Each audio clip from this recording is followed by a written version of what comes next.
Hello, everybody. Welcome to episode 105 of Not Cool in High School podcast. As you can see, it is not just us tonight. We have a very special guest with us. We have Ben from Fright-Rags. Checks in the mail, bud. Thanks for having me on again. It was a blast last time, so I'm excited to be on here again. We're excited to have you. Yeah, very much. So I was telling him as the music was going, I said I was trying to make like a collage post because this network, not just this show, but the network in general, has featured tons and tons of Fright-Rag merchandise in our, because we do the promo shots where we take like to promote the episode, and we're really big into our t-shirt games.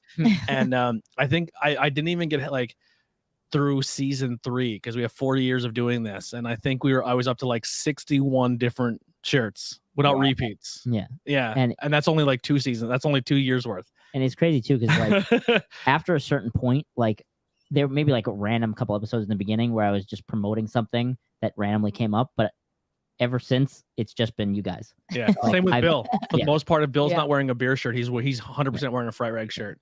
It's been like 99% of the episodes that I've been on that has been Fright-Rag. Well, I should say the check's in the mail. So, and it's awesome because we were gonna have you on sooner, because I wanted to rub it in Nikolai's face that we got the Christmas card. Oh, wait a minute, Nikolai, you didn't get one? No, I did not. Hold on. Maybe it got lost in the mail. Hold on. I'm writing this down because you should have gotten one. And I'm looking into this. I'm literally writing this in my notes right now. I mean, I appreciate it. But we were like, we got a Fright-Rags Christmas card. And he's like, oh. At the rate you order, you should have gotten one. Yeah, right. Yeah. That's why I thought it was funny. Yeah, because I right on my list right now.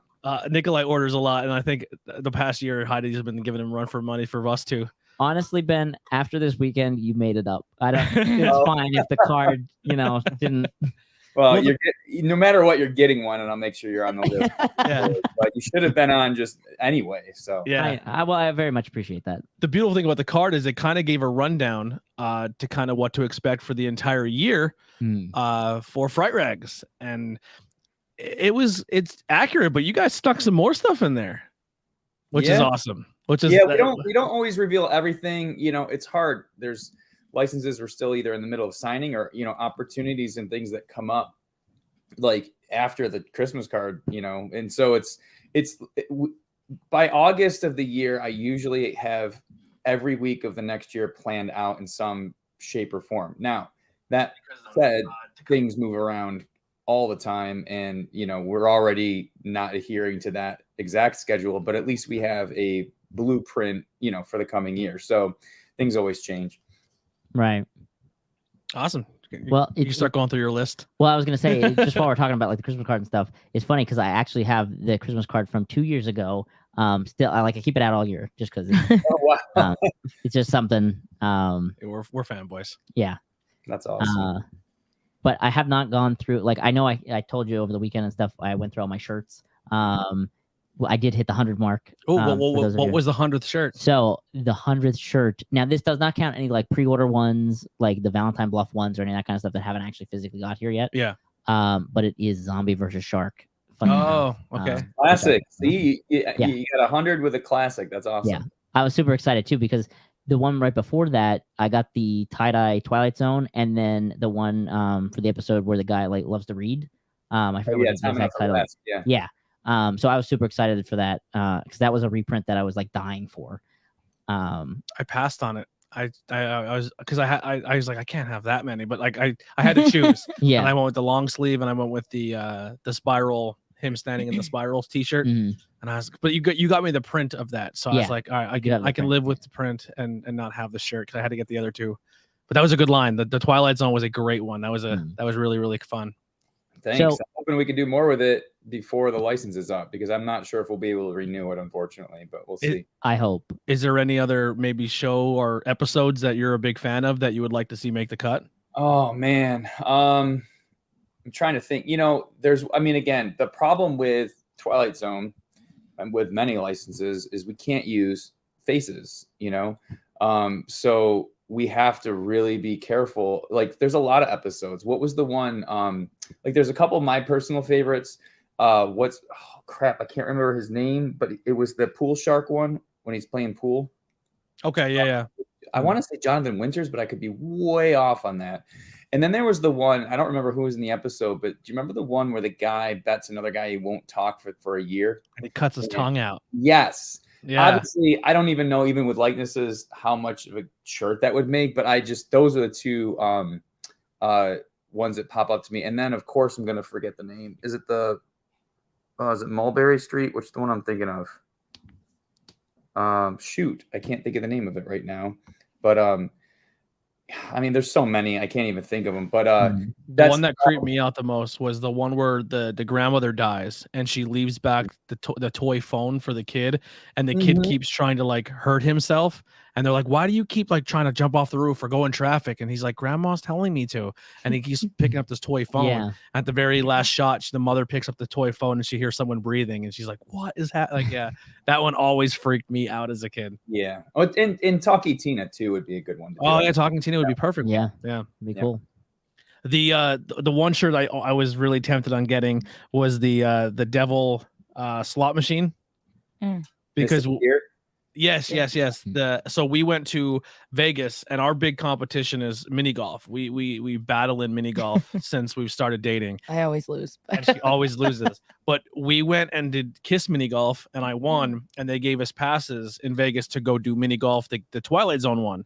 And it came down to the last hole, and we tied. And the people running it were like, go back and do the last two holes. Yeah, there was like no one else there. It was just us. And the only reason I won is because the very last one, you have to shoot it into the machine. And if it spits your ball out, you have to shoot again, and it counts as a stroke. I shoot mine, and it keeps it. She shoots hers in, and it literally held it. It felt like an eternity, and it spit it back out. Yeah. And I literally did a victory lap around the entire mini golf, screaming. That's awesome. Yeah, it was a good time. So I guess let's start talking like Monster Mania, because that was a big thing, definitely for you guys. This is the first one that you've been back for, right? Yeah, the first one since August of 2019. For me personally, we did it last August as a company, but I wasn't there. Yeah, it was Tansky and Joe, if I and my brother. Correctly. Yeah. So how was Monster Mania for you guys? It was good. It was a great show. We did really well. So yeah, I was really happy with that. It's interesting. Last August and this time we did something a little different where we brought less designs but more of them. And because a lot of times we used to bring 36 shirts with us, 36 designs, and notoriously a few are really good sellers, a few you never even touch, things like that. And you never know what's going to sell, even though obviously this time Dexter, of course, brought a Dexter shirt. We knew that would sell, but a lot of the other titles, you just never know. And interestingly enough, especially this weekend, we were going over on our way home, like even the things that weren't really selling on Friday or Saturday started selling on Sunday, weirdly enough, like randomly. And there wasn't any of the shirts. I could maybe think of 2 out of the 24 or 26 that we brought, 24 we brought, that maybe we just didn't pick as much, but everything else sold really well. And we did sell out of a bunch of stuff, lots of sizes on many designs. So again, will that happen again? Who knows? And, of course we bring socks and hats and other things, but other than that, I mean, it was a great show. It was fun to see all my friends again. Obviously it's fun to see you again, Nikolai, and just hanging out with people, and it felt oddly normal. And I don't know, it was cool. It's weird. It was like the Thanos snap, you know what I mean? You wake up after 2 years or something, and it's like, oh, we're back. But it felt like we had never left. So I don't know. It was cool. I'm glad I did it. I was a little not worried necessarily, but going from 0 to 60, you're going from basically not really going to a lot of places and being around a lot of people to like boom. So it was a little like, and I just didn't want to get sick. Not necessarily COVID, but like con crud. You know what I mean? Like it just happens, So far I'm feeling pretty good. We'll see what happens. But no, it was just a great time, and hanging out with my friends and the stuff that we always do. Like Thursday night, we go to this diner, Ponzio's down the street. We always do that. And Friday night, we always get pizza at King of Pizza. And yeah, it was fun. Well, I'm glad that you got to come back. I mean, I always appreciate that you guys are there, because I think there was one convention for Monster Mania since the virus that you guys just didn't come to. if I'm not mistaken. So the one in Cherry Hill, to my knowledge, the first one back was last August, so we were there. But we hadn't been to. We didn't do the outdoor one last year. Yeah. And we didn't do the Oaks one, and we don't do the Hunt Valley one anymore. So there's a lot of other monster manias that go on that we don't do. We used to do Hunt Valley years ago, but we stopped doing it. We didn't do the outdoor one or anything like that. Like, honestly, it's, I obviously want everyone to do well at the shows, whatever. But, anytime we go to a show, it's a minimum 6-hour drive for us. Like Horror Hound is a 9-hour drive. We did Indianapolis Horror Hound was a 13-hour drive. And that's, that's a lot, driving and setting up and being up all weekend, essentially, and then coming home and then having to just kind of get back into the swing of things. And we've been busy the last 2 years. Like we're cranking, and, emails pile up and other things pile up, and it's like, oh, you got to get back to it. Honestly, like, I mean, in 100% honest, I don't even do shows to make money anymore. I mean, we do make money and we do really well at shows for the most part, but that's not why I do it, because we've never had to do it for money. I mean, there's a lot of my friends that's kind of all they do are shows for the most part. So that's like a huge portion of their revenue. I mean, we're online. We've always been online. So shows have been a nice, revenue, but it's not something we've depended on. Right. So I do it to see people, to see friends, to hang out, to see customers, fans, things like that. So obviously we want to make it worthwhile financially, but at the same time, it's not something like, oh my God, we have to do all of these shows to make this type of money. It's so we can kind of pick and choose what we do. And it's just the traveling. Like, we were set to go to Texas Frightmare in 2020, and that was going to be an undertaking. But of course it got canceled like everything else. And we could have gone back last September, but I was like, you know what? Of course, even last September, I was like, I don't know. That's still too soon for me. But even if we decided to go in April or May or applied and got in, I don't know that I would, even though that show is huge. I'm just sort of like, it's a lot of work, and I don't know. Maybe I'd fly down and hang out with people, but I don't know if I want to set up and sell. But the exception is when we did the Halloween show a couple years ago in California, and if they do it again next year, we'll be there. Sure.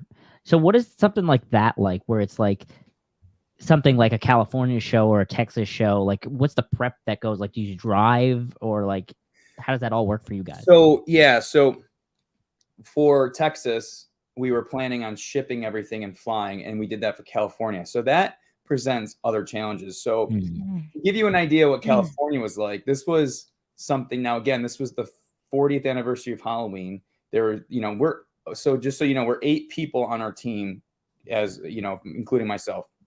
And normally we would only, 3 or 4 of us would go.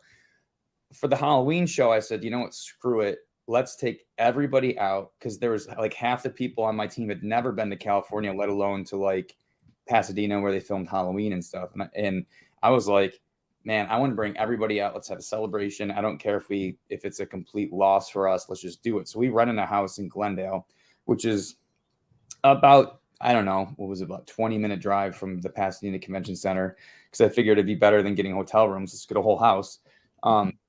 I shipped all of our, so I'll tell you the story if you want to hear it, but sure, give you kind of an idea of this what happened. I was flying out on Monday or Tuesday before the show. Everybody else was coming in on Thursday. I had shipped all of our stuff via freight the week before. It was going to take about a week to get there. We were shipping it to Mystic Museum, which is in Burbank, Burbank. On Magnolia. They're friends of mine. They do Slashback Video. I was gonna say, I thought I recognized that. Yeah. So I needed a place to send this stuff to, and they said, oh yeah, ship it to us, we'll keep it here. So I fly out Tuesday. It was supposed to be delivered, I think Tuesday or Wednesday. No, actually it was supposed to be delivered Tuesday, I believe. Wasn't there. So I'm hanging out at this house, still not there. I call the company. They can't find it. They lost it. They lost the ship. Oh man. Pallet or 2 pallets of stuff, shirts and setup and all that. I'm freaking out. Then I guess they found it or whatever. Long story short, what happened was I rented a van, like a passenger van because I needed to cart everybody around. And I also had to walk down, which was only about like, I don't know, 3/4 of a mile to like the U-Haul and get a cargo van. I rented this cargo van. The stuff was supposed to come in at like noon on Thursday. It got delayed. I get to Mystic Museum. And again, like you've got Glendale, Burbank, Pasadena, and like LAX, which is way down here. I had to be at Mystic Museum. They finally got there at 2. My crew was getting in at 4:30 at LAX. I had to unload this truck, the pallet, take all the boxes, get them in the U-Haul, drive all the way back to Glendale, drop off that truck, pick up my van, and drive the almost 2 hours down to LAX to get them. And I got there at like after 5 and then drive all the way back up to Glendale. I'd have been like, yo, you're getting an Uber XL. That's all there is to it. Yeah. So and then, we had to take both vans to the show, set everything up, bring them back. And then coming home, Monday after the show, we were exhausted, but Joe, who works with me, and I had to we went to the UPS store with the rest of the stuff and had to box everything up and tape everything up for like 3 hours and try to ship. The shipping back actually cost more than the shipping to us, even though it was less stuff because it was 3PS. I'd have been hawking them in the parking lot. Like, I'm not. It was really, and look, we had an absolute blast. It was so much fun. It was the craziest show I've ever been to. When we were set up, and it's in a big hall, and it was funny because we couldn't really see. We had, I think, James Jude Courtney and the woman that she was the podcaster there, and I think the guy too. And we could see a couple other the celebrities this way, but behind the rest of the show was behind us. So we kind of saw the front door. And we were going to take shifts in like threes. So, we had breaks and stuff. And I was starting the first shift with Kimmy. And I brought her husband with us. And we're getting everything ready. And I look up and there's just all these people. I'm like, man, already the show's like crazy. Like it's doors just open. And I see people kind of waiting for shirts. And I see this line and I'm like, oh, who are they waiting for? Like, who's down there? And I'm like, oh, crap, that line is for us. And wow. No joke, 70 people deep waiting in line for us. And it never stopped. That's awesome. It didn't stop. And when I got a break and I started walking around the show, it was dead. Like it was us. Jason Evanston had long lines, and there was definitely a few, of course, of the celebrities that had lines because there's everybody there. But I saw a lot of the vendors just sitting there on their phone and stuff. And so it was an insane weekend, just so good. But not even just money-wise and the show-wise, but seeing people that I never see because I'm never really out in California, especially at shows, right? So seeing our customers and stuff, it was incredible. And then, taking everybody to the Halloween, locations and stuff. We did the tour, which I had done plenty of times before and then even done it on my own. So we did the tour and then we got to go to the, oh my God, I can't remember the name, the bar from Halloween 3, the Wagoneer, right? Am I getting that right? And have drinks with Tom Atkins and stuff. Yeah. Right that's the bar that Michael Myers is on the TV, right? Yes, exactly. So, and stuff like that. We got to go in the fog church, which never happens. They never let anybody in there, but someone was there and they let us in. So, when I look back at that weekend, I'm like, so many memories, but it was exhausting. But I would do it again in a heartbeat, Did you see the documentary for what's it called? Making the Killer or behind the mask or whatever? What's it called? Oh, I can't remember now. It's kind of like the movies that made us on Netflix, but Shudder has their own version. Yeah. And the first episode is pretty much all about Halloween. And they have Halloween fans talk about it and stuff. And it was very, very current. It went all the way up to Halloween Kills. Yeah, I think I saw that. It was a series that they were showing. Wasn't it on AMC? Then they put it over on Shudder. AMC on Shudder. It's very possible, but I can't remember. Maybe they were showing a lot of stuff for the movie. There was a lot of Fright-Rags merch being shown. Yeah, people had stuff on, hats. I remember there was a hat. The one person was wearing a hat. The other person was wearing the I think the lunchbox got shown, and I think another T-shirt. The lunchbox did get shown. I remember seeing that because I did watch it. I remember exactly what you're saying, and it was on Shudder, and it came on, and I was like, "Hey, look at our lunchbox!" Yeah, and then was it the premiere? I'm not sure exactly if it was the premiere or not, but Jamie Lee Curtis rocked. That's what I was just long looking sleeve. to see because I could have sworn I saw it and I was like, I knew it. How She, cool is that? She actually, if you got, I mean, I can tell you that story too if you want. Absolutely. Okay. I'd have been like, we're done. Wrap it up. It's not getting any cooler than this. Last October was insane. So, okay, going back last year, or God, 2020, I guess now. So I'm friends with Ryan Turek, who's producer on Halloween Kills, and a few other people that were producing it as well. And he messaged me. This is going back 2020 now, so before Halloween Kills even came out. This is the year before, and I'm just sitting here. It was a random Saturday, and he texted me. He goes, "Hey, Jamie wants some of those lunchboxes. She saw them, and she wants them for a charity. I'm going to put you in touch with her." I'm like, "Wait a minute, what now?" I met her on the set of Halloween Kills. We talked for like 10 minutes, but I never really even introduced myself and who I was. We were just talking, which was like already incredible. Like I was already, yeah. But so like 2 minutes later, I get an email intro to her, and I'm like, "Whoa!" I'd be sweating and throwing up. Yeah, I'm like, "Hello, Jamie," and I wrote her. She writes back in like 30 seconds, like, "Yep, I get like 5 lunchboxes, whatever." I'm like, "Yes, you can," And so we sent them to her because we actually had some with us already. We were waiting for the second shipment.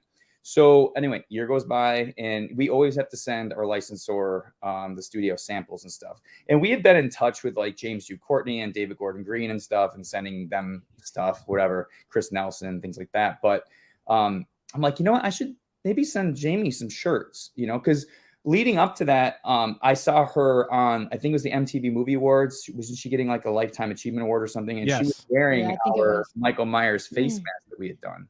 And she was also wearing it in an interview with Nev Campbell, which I thought was pretty wild. So I was already kind of like, that's amazing. So I texted my buddy Ryan. I'm like, "Hey, I wanted to send Jamie some shirts. What sizes do you think I should send?" He goes, "Well, I gave you her email, right?" And I'm like, "Yeah." He goes, "Email." I'm like, "Yeah, I'm gonna ask Jamie Lee Curtis her shirt size. Is that like cool? I don't want to be that guy, like,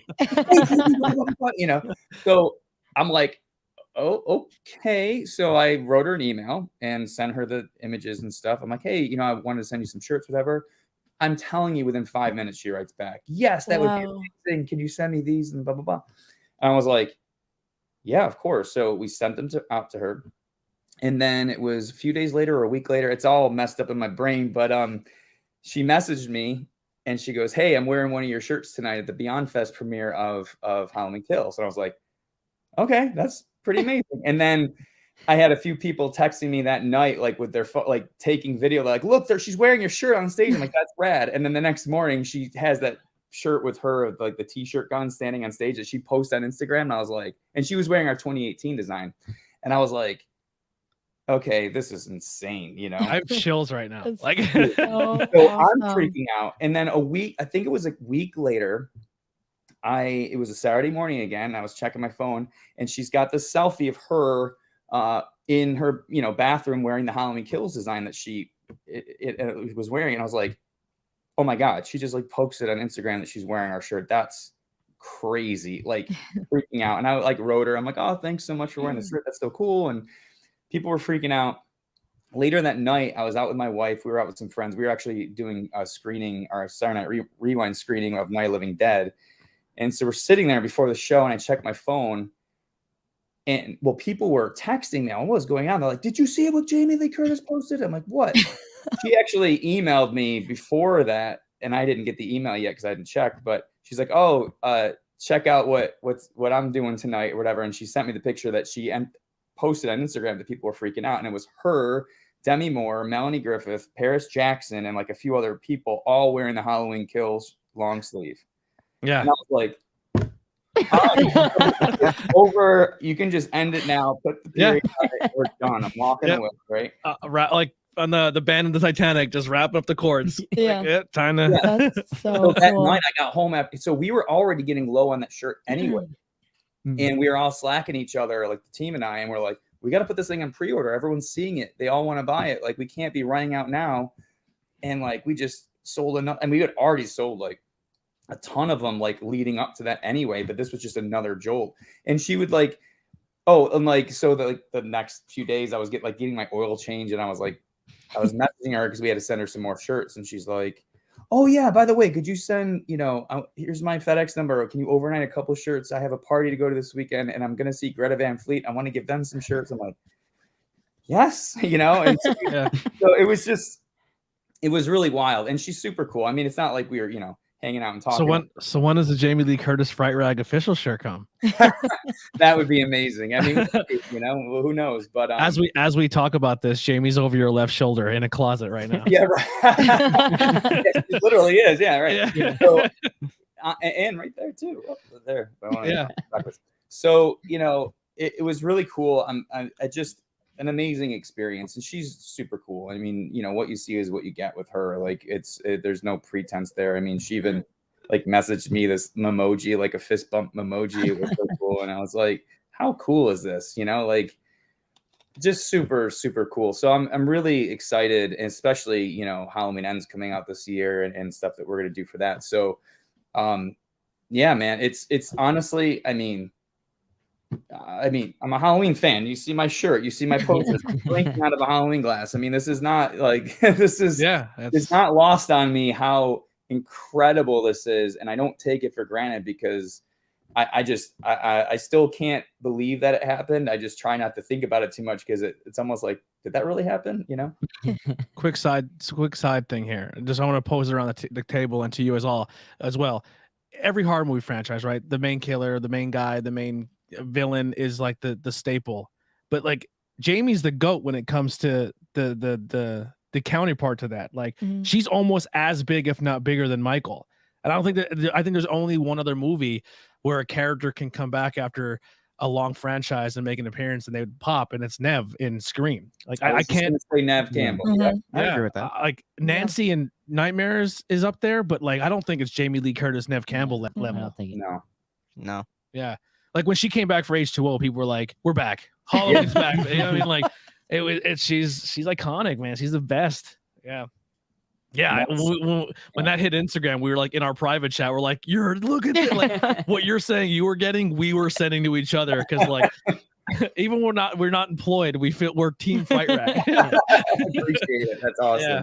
No, it was actually really cool to hear those and see those comments. Because people were excited for me and for the company. And that was really special too. Obviously it's obviously, like I just said, for me, it was incredibly special. And for our team, even to just be so happy, but to see, friends and customers and fans posting because they knew how much it meant to me and us was really awesome. Like that was just cool. It's like, yeah, like you get it, and I don't know, that was equally as cool, really. I freak out for a retweet. I couldn't imagine if Jamie Lee Curtis. I know what you mean. For a retweet, you're like, oh snap! I couldn't even imagine at that level, like where Jamie Lee Curtis wears it at a premiere. You're like, I'm gonna go cry. I'll talk to you guys later. Really peaked. I'm done now.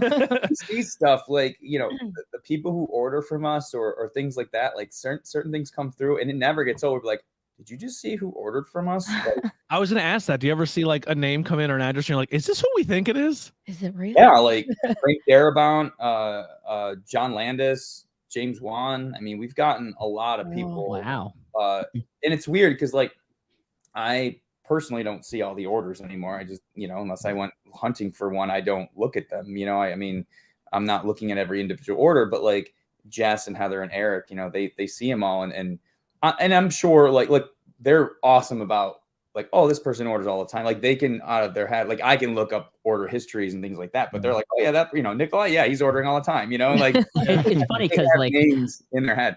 If it's like Jess or something, she writes little notes on the invoice. Like, hey, Nikolai, how's it going? Stuff. Right. So, well, that's way cooler than not getting a Christmas card. You get personalized. I do. Yeah, that is pretty cool. That's what's awesome about that. She totally picks things out. But it's wild, like, when things like that happen, because I'm like, did you see an order from us? Like, oh, my God, really? That's awesome. That's really cool. And they'll write a note or something like that. So it's so trippy, because it's not any of the, like, look, if you would have told me 18, 19 years ago that, I'd have even anybody remotely famous or in that world ordering from. I just wanted order, and let alone somebody that's like I know and love and respect. And it's like, oh, they're just popped on the website. They didn't email us to see if they can get something. It wasn't like this weird. They just got on the website and ordered. And I was like, whoa, like it's funny. John Landis ordered American Werewolf London socks, and in the comments he just put socks ? ! Like, yeah. I actually wore this for Jess today because her helping Nikolai with the gift of this shirt to my wife, I was able to reclaim my t-shirt back. I was just gonna say, like, I know that last time your wife was wearing the shirt, yeah, and you were complaining that you never get to wear it, and I was like, I got it back today. Yeah, that's awesome. This is thank you, Jess. I have gotten my prized possession back. So. Well, before we get like too far from like Halloween kills and all that kind of stuff, we talked a little bit about over the weekend, like, because I didn't know this to this full extent anyway, that because I saw that you made a post about the Halloween Ends crew merch stuff that you guys did, but I didn't realize that you had done it for all 3 films to some aspect as well. So what is that like? So I'm just turning my fan off because it got really hot in here. Okay. But yeah, we can't hear, so you're good. All right. So I'm just getting really warm. Our furnace is messed up, and we have 2 zones in our house, and now this zone where I'm sitting in doesn't work, so it's like a little chilly in here. Anyway, so again, I'm friends with a few of the producers on those films. So when it came up during 2018, my buddy Ryan reached out to me. It was, hey, I want to do some cast and crew gifts. We think it'd be really cool to do maybe some beanies, and they had just released that little pumpkin with like the slashes in it. It was like I don't know what that was, some part of some marketing. I don't think it was ever really used like once they really started marketing the film, but it was something they were using, I think, on set or something like that. And I think it was on some of the posts or whatever. So we did some beanies, and it just had a little pumpkin. It said Halloween on it. And it was cool because, they got them, we made them for them and we sent them out. And again, I don't think it's going to be seen by all these people. I just assume, it's going to the cast and crew, which is amazing. Because then in my head, I'm going, is Jamie Lee wearing one? Is this whatever? And then all of a sudden I see like Andy Manichek like post herself in the beanie, and like other people from the cast and crew posting on Instagram the beanie. And then it gets back that we did it, and people are like freaking out wanting one. And I'm like, so I asked Ryan, I'm like, do you think it's cool if we sell this? Like, do you mind? Like, what's the protocol here? I don't want to just assume that we can do it. If it's something you want special for them, fine. And he said, no, I think that'll be great. So we ended up selling them like officially. And then for kills, they wanted some hoodies. And so this was way before any logos were done or any official like titling. I mean, it was the official title was Halloween Kills, but there was no like title, like logo font or whatever. So we just used the regular font from the 2018 and just like made up like kills and like bloody letters. And then on the front said cast and crew, and they ordered them from us and we sent them out. And it's funny because we saw a couple this weekend at the show, which I thought was interesting. And then for Ends, Chris Nelson got in touch with me and he's like, hey, I want to do some stuff for the cast and crew and effects crew and things. I have a couple ideas for t-shirts, and he sketched them out and sent them to me. And then Joe, our marketing director, like finessed them a bit, and we sent them back to him. And they did 3 different ones actually. And all 3 of them, I think were both sides shirt prints. And and then it was cool. Like I saw people starting to post that they were wearing them. And because I never just come out and start posting, hey, look what we did, because like, I'm not going to start advertising this because it's something that we did as a custom thing. Like I don't want to start like posting all that stuff. But they were posting, Chris Nelson post. So I started reposting and things because obviously it was okay, which was great. So it was like we did something for each of the movies, which again, looking back and going, oh my God, to be even like a smidge part of this part of the franchise to me is like, it's a dream come true. Yeah. That very cool. That just wrapped too, didn't it? Like recently? Last week. Yeah. Yeah. Like within the, yeah. So I was going to say, I think James posted a picture of them outside, like a big group photo of them. Yeah. And if you see, there's one post, I don't know if it was Ryan's or Chris's, one of them, they're on looks like a bridge. If you look at the billboard in the background, you can see it says Rabbit and Red Lounge on it. Okay. Yeah. Awesome. Right. Now, the second run of shirts for Halloween Kills, there's a little interesting art design that I guess there's like, so there's the house on fire scene in the art print is a little different from what we see in the movie. So there's people with pitchforks and fire on that shirt. Which, by the way, when I heard about this story, I had to buy this design. Same here. I bought the shirt. I bought the hoodie. I got a pumpkin from Ian just in case if someone turned, and I actually got James to sign it this past weekend, the pumpkin. Just in case someone came back to you guys and was like, yeah, we actually do need you to change it. I'm like, I have across the board. So, you're referencing the Justin Osborne. Okay, so it was all right. The thing about like especially Halloween Kills, we were waiting for images and assets for many months, and it was getting down to the wire because we needed to have time to design and get the stuff going, whatever. And unlike Halloween 2018, we had the script, we had images, all this stuff pretty far in advance. I mean, we had all that stuff, I think, by February or early March of that year. Halloween Kills, we didn't get anything until like, I think late June or July or something like that. And I hadn't read the script, but I knew the story. I already knew everything that happened. Obviously, I got to see some scenes being filmed, but I knew pretty much beginning, middle, end. I knew how it was going to go. So I already knew that we wanted to have a companion piece to the 2018 design. Justin had already kind of thought of that too. So we talked about it and we're like, yeah, like he should be like, you know, again, kind of big in the background. And instead of Jamie here, like the mob, because we all knew, and even, you know, fans knew by the first trailer that it was basically like a mob mentality type of movie, you know, lynching, if you will, you know. And we also knew, again, because the trailer, there was fire in her house and things like that. So it was going to play into this like fiery theme, of course, have his faces burned, that type of thing. So Justin shoots me the design and I'll never forget it. I'll sit on my back porch and it sounds really crazy, but I literally like teared up when I got the text because I was like, this, first of all, it was a culmination of many, many, many, many months of trying to get this done. Because you're really trying to hit a deadline, because if you don't, you're screwed. And we still had to get approvals on it, but I looked at this and went, oh, perfect. It's like, gorgeous. It's gorgeous art. It's literally like this Justin Osborne, in my eyes, is just a master. And I was like, wow. So I immediately texted it to Ryan and he goes, that's amazing, dude, but there's actually no torches in the film. He goes, we actually made a conscious decision not to do that. I think that's what he said. And I was like, oh, really? And I was like, I'm like, you know what though? I'm like, obviously we want to be accurate to the film and things like that. We're not trying to like make up stuff, but I thought, you know, my thought is this type of artistic license, I think, lends itself. And we had already discussed internally after we heard that, like, if it doesn't get approved by the studio, what can we do to fix it or change it? And we already thought the fire worked because, again, it doesn't have to be looking like it's set by the torch. It could still work. We could replace the torch with a bat or something like that. Or an iron.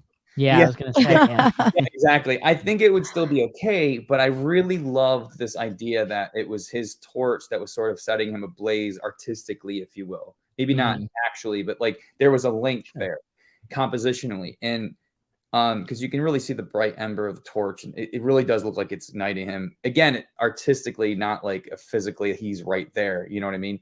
So I really pushed to keep it in because not necessarily the studio actually acknowledged the fact that it was artistic license and agreed to let us do it. But I decided to not even change it regardless, because I mean, again, if it was rejected, we'd have to, but I just mean in general, like I wanted to keep it because I felt, yes, you're correct. There is no torch in the film, but symbolically, I thought it worked. And I don't think it distracts or takes away from the overall image. Not at all. It would be different if I think we were really trying to make something up, like he was in a different place or whatever. But, you know, look at a lot of our shirts. You can see in other designs. Like you can see artistic license being taken in many ways for composition for other things. It may not have happened that way in the movie, but I think, you know, we can all like look at something and go, oh yeah, I get it. It still looks amazing, you know? Yeah. So, Yeah. And it looks so good in an orange shirt. It just pops. It pops. It's perfect. I do have a quick question about a design, and if you can't answer it, because if maybe it's something, there's a reason you didn't use it. But I'm bummed that it didn't happen, but I still bought the version that came out.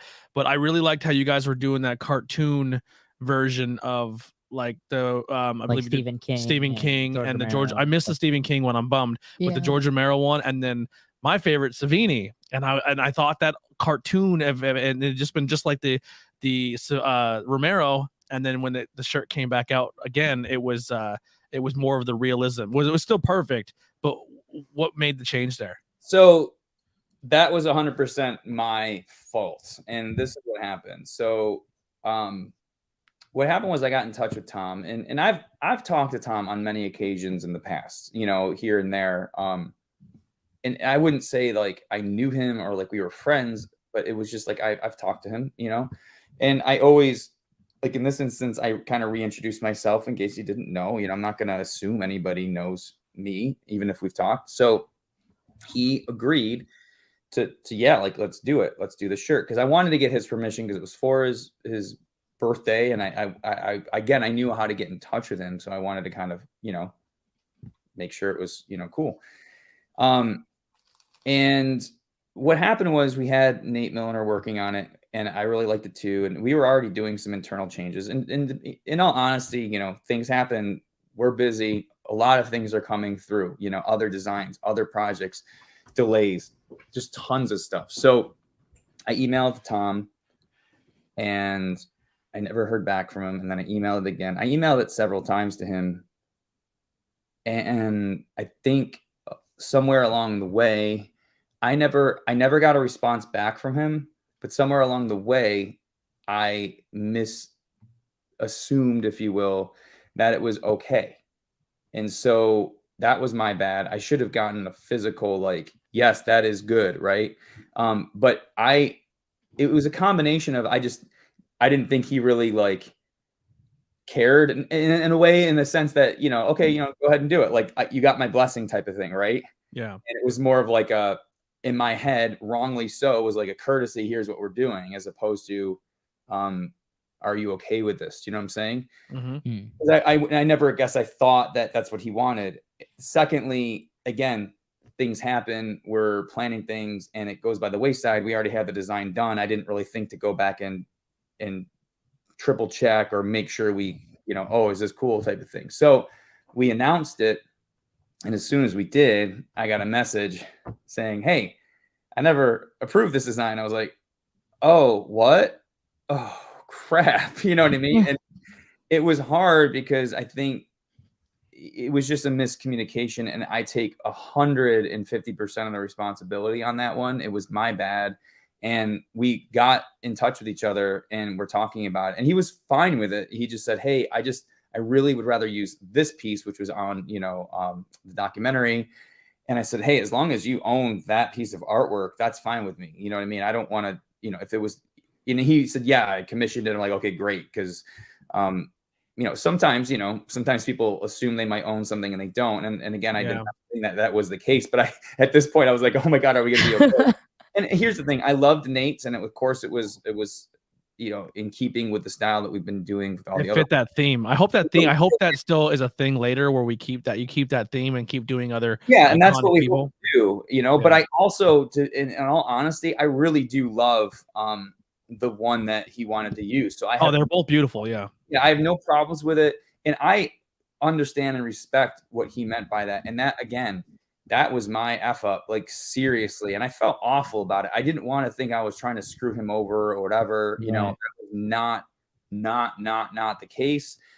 It was just stupid. And I screwed it up. And I, of course, apologized profusely. He was totally cool about it. And we, you know, mended fences, the whole deal was fine. But, you know, it's one of those lessons learned. And it's just like, no, just make sure you've got that actual okay. Like obviously with studios and other things, we have to get approval. Like there's no way do it without approval. This was just one of those things where I'm like, oh, I think he just is okay with us doing whatever, and that was dumb for me to think that. So well, he has more birthdays coming up. Maybe he can, he'll open it up for to get that re-release, because that was fantastic art and I loved that whole theme piece. That was really, really good. So I do have a question about that shirt, since I now know this part of the story. So does that mean, since it was that far along, that there is a sample that you have in a tub? No, because those were on pre-order. Okay. So we never printed it. It was not something we printed.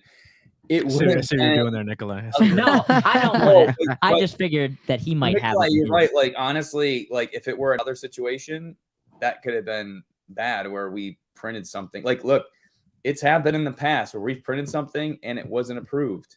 And those are other situations. We had a situation once.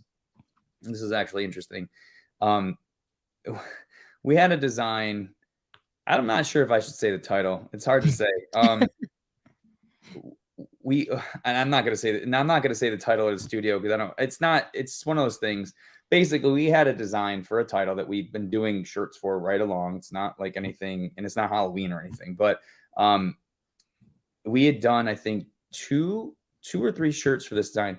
These were approved. And when I say approved, I mean, a lot of studios and companies have systems that you use to upload things and track approvals. There's comments, all of these things. And there's steps you have to go through: pre-production, production, all those things. So when I'm saying it was approved, I mean, I have absolute concrete 120% evidence that these things are approved, like legally. So we had gotten a couple of these designs approved, but again, things happen. We didn't put it out right away, because sometimes we have things approved months in advance. We didn't put out these shirts for like a year, like literally a year from when it was approved. Now, that doesn't matter. It was approved. No big deal, right? Whatever.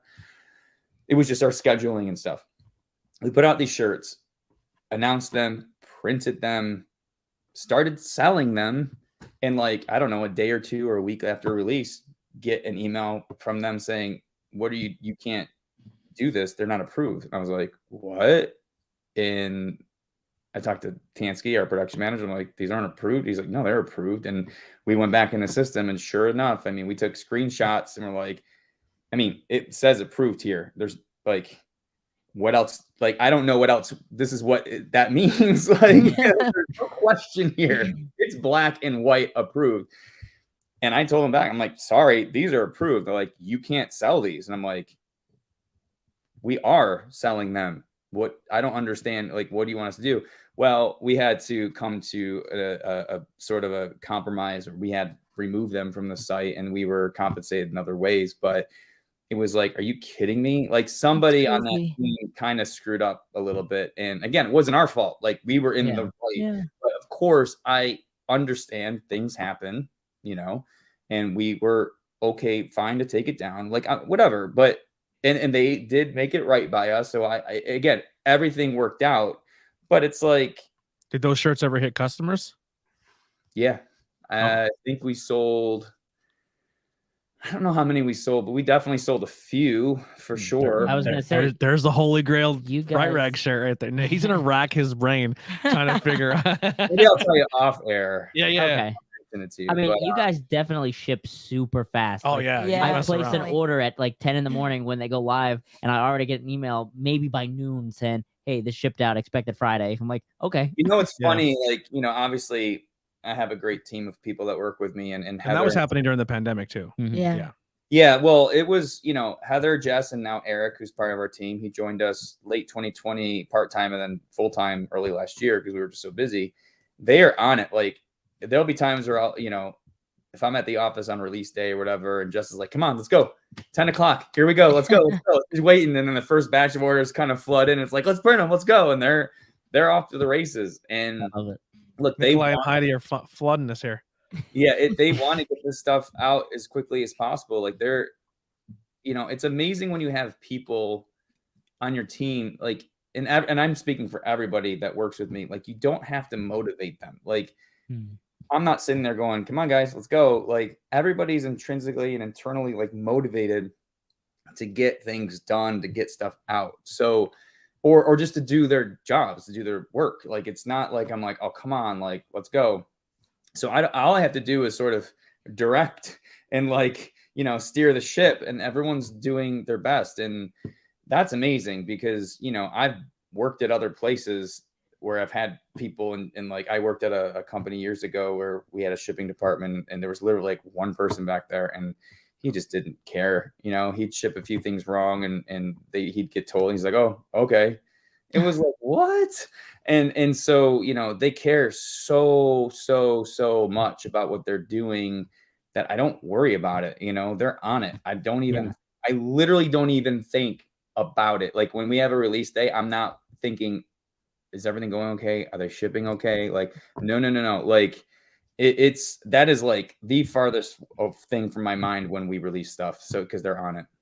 I think sorry, I think what they do here, what at least with your company and your people, especially, I mean, I've only ever seen you video call. I haven't really met your team in person, even though I know so many names because through Nikolai. But like, you guys are putting a face to the customer. Like when you meet people and like when they order so much, and then you guys are on your social media game when people are tagging, you're like, oh my god, okay, that's who. Like, I've worked in distribution centers where I worked for a major company, and orders come in and you're like, all right, Sue bought 800 pairs of underwear and 2 jeans.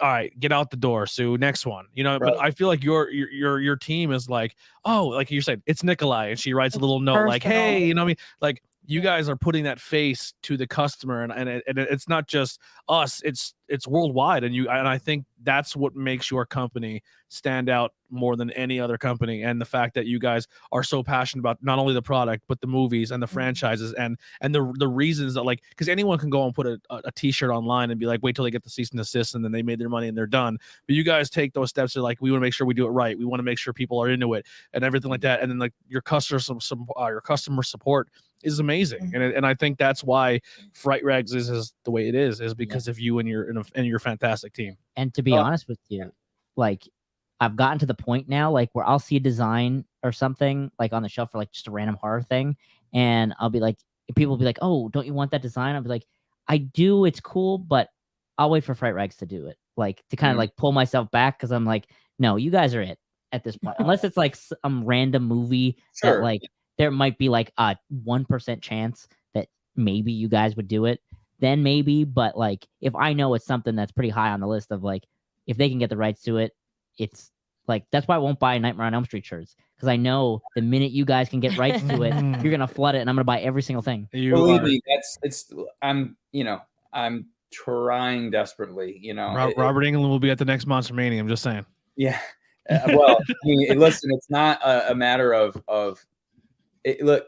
It's only because Warner Brothers is not taking on new licensees, and they haven't been, and that's the issue. Look, it's not the money, it's not anything other than, like, I've talked to them, and when I mean literally every couple months, and it's just they're not doing it. I mean we're talking 6 years now that I've been like really gunning for it, and it just hasn't happened yet. So believe me, the second that they say yes, I already know how much it's going to cost, and I'm ready. I'm like, I have a check made out ready to go. Like, it's not a matter of like, it's not cheap. I can tell you that right now. It is a lot of money, but I don't care. Listen here, Warner Brothers. If you don't do this soon, Jamie Lee Curtis is coming for you. We have connections, and we will send the baddest chick in the planet to come mess you up. We need Nightmare on Elm Street merch at Fright-Rags. It's funny you mentioned, you know, putting a name to the customers. It made me think of the Halloween convention we were at, because again, a lot of customers in California we don't generally get to see, and we were all sitting, or most of us were by the table, and we saw a woman walk by, and I forgot who it was. I think it might have been Jess or Liz or Heather. It was like, is that Sonia? And Sonia is, when I say our biggest customer, it is like, I don't even like, I just don't get it. Like, she spends so much with us. It is incredible. Like, yearly, she's always the #1 person. And I'm like, holy cow. I think she gives them a lot away to friends and family and stuff. But we love you, Sonia. Cool. I mean, it's staggering. And I forgot who walked over. I was like, are you Sonia? And her last name's Medichesic, I forgot how to say it. But anyway, she's like, yep. And we all went, oh my God. And like ran over and like, and it's funny because other people were like, oh my God, is that like a celebrity? Like, yes, she is.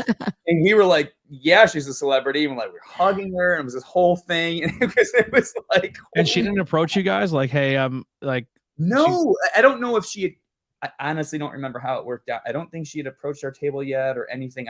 Because it wasn't like she was, I think she might have, well, she probably already had everything at the table, but like, I just remember she was off to the side from what I recall and someone spotted her. And again, it was like Heather or Liz, I think, that spotted her. Cause I think they're friends with her on Facebook or something.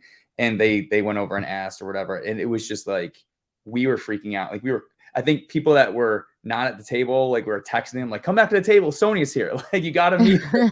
And it was so awesome. But it was legit. Like, oh my God, it is such a pleasure to meet you in person, like for real. So yeah, it's totally like that. I love seeing people like like even you, Nikolai, and other people that I've met in person. It's like, oh my God, like there you are, like as a real person, not just a name on the screen or on Facebook or Instagram. So it's awesome. And like, I honestly, like, I know you guys had the mystery shirts there this weekend, which again, thank you. Exciting. Yeah, no problem. Yeah, I should have threw you some bucks. If I knew that was a thing, I would have been like, grab an extra large. I would have opened on the shirt. But he did peek behind the curtain for me a little bit, like how their mystery shirts work, like when they just do the sale, like online. Oh yeah, and I kind of wondered. I so appreciate that you guys take that level of things. So he told me they don't give doubles to people. Like they have a stack of shirts and they're like, all right, we need 5 smalls. And they just go bang, bang, bang. And if it's the same one as the one before it, they just take a different one. So you won't get duplicates. Oh, okay. Oh, that's really cool. I had I went, I'm sorry, real quick. I went with a mystery shirt with a company, right? And it was a wrestling shirt company. And like besides Fright-Rags, they're my number one company when it comes to wrestling shirt, pro wrestling tees. And even though what I'm going to say right now is kind of like a bash, but I'm a customer. I spend a lot of money there too. But they have a crate that they put these special edition shirts in that you can only get in the crate. So if you don't get it in that crate, you will never get them. And I ordered a mystery shirt from their website one day. Well, I ordered a t-shirt and they're like, hey, for another $10, we'll throw a mystery shirt in. I go, oh, I do it every time. And I get the mystery shirt. I got my mystery shirt in and it was one I got in a crate. And I didn't message them or write them, but I was like, as a customer, I was bummed. I was like, wait, so not only did I get it as a mystery, but it was an exclusive that no one ever should have got. I was kind of bummed by it. So the fact that you guys take that.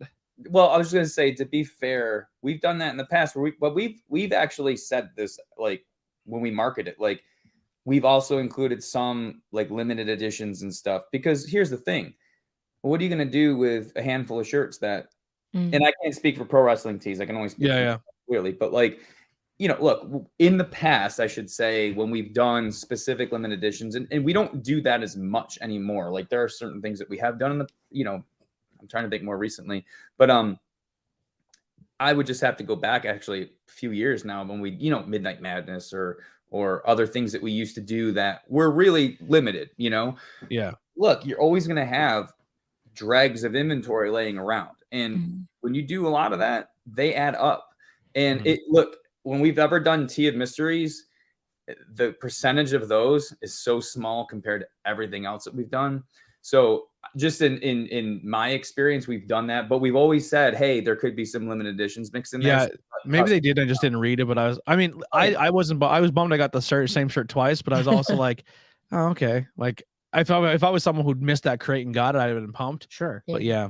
It's hard. We're sensitive to that. I think about that a lot. And probably, I think we care more about those things than maybe our customers do in some cases, because, look, we just brought back in interest of full disclosure. I mean, we just brought back a Killer Clowns design that was in that box set 6 years ago.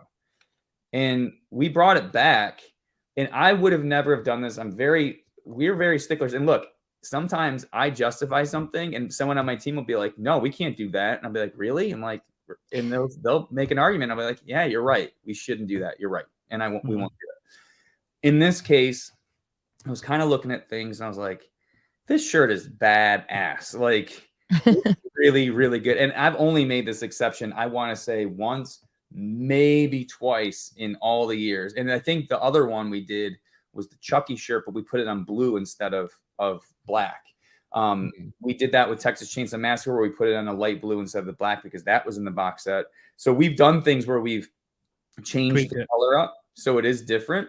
Obviously, Halloween Nano Force, we changed that all up too. But I can only think of this one instance, and that was the Killer Clowns one, where I was like, this is too damn good to not put out again. And I'm like, but we're not putting out the limited edition, and you're still not getting the popcorn, the scratch and sniff stickers, or the box, or anything like that. And so far, I don't think I've heard any complaints. And maybe there are people like you out there like, ah, shit, you know what I mean? Oh, sorry, I don't know if I can swear. We've been trying to keep it PG for you. I don't fucking care. No, I'm just kidding. Yeah, fuck. So look, and I'm still a little conflicted about it. You know, I'm not gonna sit here and because it's really because of the quality of the artwork that I was like, I don't know that we can do another one like that looks so, because Justin Osborne did it, and he also did another one for us, which I loved. It was a video one, which is great. But that is probably only case I can think of right now, like that we've done that, because I'm pretty. I will say this though, I will say this like publicly, when we get the rights to say Friday the 13th or Nightmare on Elm Street, we may have to bring some of those old designs back. If you get Friday the 13th, you have to bring back the What Would Jason Do? That has to come back. You mean the original? Yeah, that'll happen. But I will say absolutely 100% that at least a couple of those will be coming back if we can. I know which ones we wouldn't be able to like issues, but there's a few where I'm like, oh, come on, we gotta do that one again. And I don't want to have to redo it, because I think that's perfect, you know? And your audience has grown too. So it's like, we can get this out to more people. Well, that's the other thing. So one of the reasons why I sort of justified the Killer Clowns one was we've grown so much even in that 6 years, where I'm like, look, we limited that to 300 or 500? Like, we've grown so much that I'm like, we're reaching a ton of new people. Again, I don't want to say that that's just an open door to go back and bring back all this old stuff. We really have to be careful about it, because I think about those things, because I'm a consumer too. And I don't look, the most important asset we have as a company is the trust that the customers have in us. And that is how we represent ourselves as a company. And whether something goes wrong and we fix it, or however that manifests itself in our posts, in our promises that we make to you and everybody, that is our biggest asset. And we bank that trust every day that we can. It's like a savings account. And sometimes you have to pull from it if something goes wrong, and you got to make it right. And you hope that just comes back and grows, kind of like, you know, a 401k or something, right? But if we start pulling out of that just to make more money because we want to bring something back, that starts declining, and then you're left with nothing. And I take customer trust over any amount of money any day. Like, I don't care. Like, I would rather make sure that we are, you know, under promising and over delivering wherever and whenever we can. Yeah, we're going to screw up. We're going to make mistakes. Things happen, and you're only as good as when you get it, when a mistake happens, and how you fix it. Like, when things are going great, there's no problems. When something goes wrong, that's when your true colors show, right? So it's really, it's just, that's how I live by, especially with this company. And again, it's nothing we take for granted. So when we make those things happen, you know, those designs and stuff, it's a conscious decision, and it is a mitigated risk. Yeah, and it's almost like how you're saying, like when the glasses came for the Winchester pub, like I was like, the logo's a bit smaller, but I was like, maybe I'm just like imagining it wrong. But like the fact that you sent those emails out with the extra coupon stuff, and then like through conversation with you, like trying to get them reprinted and all that kind of stuff, like you just really do put that legwork in and really want to make the customer happy. That's another. I own that glass. That's a good glass. I'll tell you something about the glasses. This is a good example of this, because, you know, we had the issue with Winchester, and we're actually working on trying to get those redone. With the American Werewolf in London Slaughtered Lamb glass, that was a complete and utter fiasco. It was. And so this is a good example. We sold a bunch, put it on pre-order, sold a ton. Now, at the time, we had a supplier that we thought, okay, fine, we know what we're getting, shouldn't be an issue. but there were more colors in this particular design than there were others. So they had to use a different process. And we got the glass, and Heather and Jess, you know, again, these are hand wash only. You really shouldn't be beating this thing up, but they put it through some tests, and the image came right off. So clearly not good. So we started down this road of finding other ones. Then we had a ton of glasses we had to ship out, and we were trying to be open and honest with the customers, letting them know what was going on. But each supplier we went to, and there were several, same thing would happen. Until we got to one that actually really wasn't that bad. If you'd taken the glass and kind of babied it, you know, I mean, just don't let it sit there in the sink all night and it could flake off, you know what I mean? And I was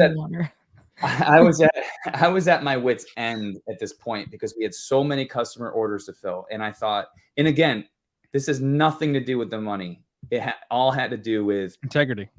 Integrity. And how do we, if we had to, how do we refund thousands of people? Like it's not an easy process. It's not a one-click thing. It is literally like, how would we go about doing this? It is literally thousands of orders that we would have to do this to. I had zero, I didn't care about the money. It was about the logistical process of having to do that. And I was like, I think we might have to send this glass out as is. And what we would do is send a customer a coupon for like basically the full amount of the glass so that they would not be technically out anything. They would have credit towards it, right? I didn't want to keep their money in the sense that I wanted to give them at least credit enough to buy something of equal value or more, right? They still have a glass. It would probably still be kind of okay as long as they just didn't let it soak in. You know, it wasn't like it fell right off. I mean, you had to really kind of let it soak and then scratch at it, right? And I'll be honest with you, Jess and Heather were like, we're not doing that. You're not sending that glass out. And I was like, no, I'm just saying, like, I don't know what else to do. Like, I am like at my wit's end. I don't know what else to do. I honestly had no idea what we were going to do. And they understood my frustration, but I loved the fact that they just stepped up and said, well, no, and it really forced me to keep digging. And it's funny, it's coincidental. I talked to Tansky, our production manager, and he said, hey, what about that Halloween glass you have, that promo glass that Mondo put out? This one right here. And I was like, yeah, you know, he's like, who made that? And I'm like, I don't know. I'm like, maybe I can talk to them about it or something. So I know them over there. So I shot an email and they're like, oh yeah, it was this company, this and blah, blah, blah. I was like, really? And then I contacted the company. I'm like, oh yeah, we can do that. And it was like this whole thing. And the only problem we had though, is we were selling it as a 20-ounce glass and it had to be 16 ounces because they could, again, supply chain stuff. They could not get those glasses. It was going to be like months, if not a year or more. And we didn't know. So again, it was a whole going back to, we had to let the customer know what was going on and try to be honest and everything. And, you know, that wasn't, unfortunately, something we had any control over. And we finally made it right. And we have an excellent vendor that we can use now for all these great glasses we've got coming out that we feel so confident and great in. But it was a rough time. I mean, it was bad. It was one of the worst instances of like, I don't know what to do. And I did not want to disappoint people. And I didn't want to push them off for even longer without anything. And then still come up saying, we have to refund you. You know what I mean? It's like leading people on. Yeah. So I was at my wit's end, you know, and, but again, like my team, you know, again, credit to Heather and Jess for being like, look, you can't do that. We got to keep pushing. And we came up with something even better. Yeah. So what is, there's a two-parter. So I want overall and then like Hall of Fame #1, and then maybe like last year's. What are the two top selling shirts? Oh, it's hard to say overall. It's a really hard one because, or which one sold the fastest? Like, what was the most popular shirt or brand or something like that? Well, I can say easily in that list, always Halloween. It's always like, I'm trying to remember fastest. That's a hard one. Well, I will say this.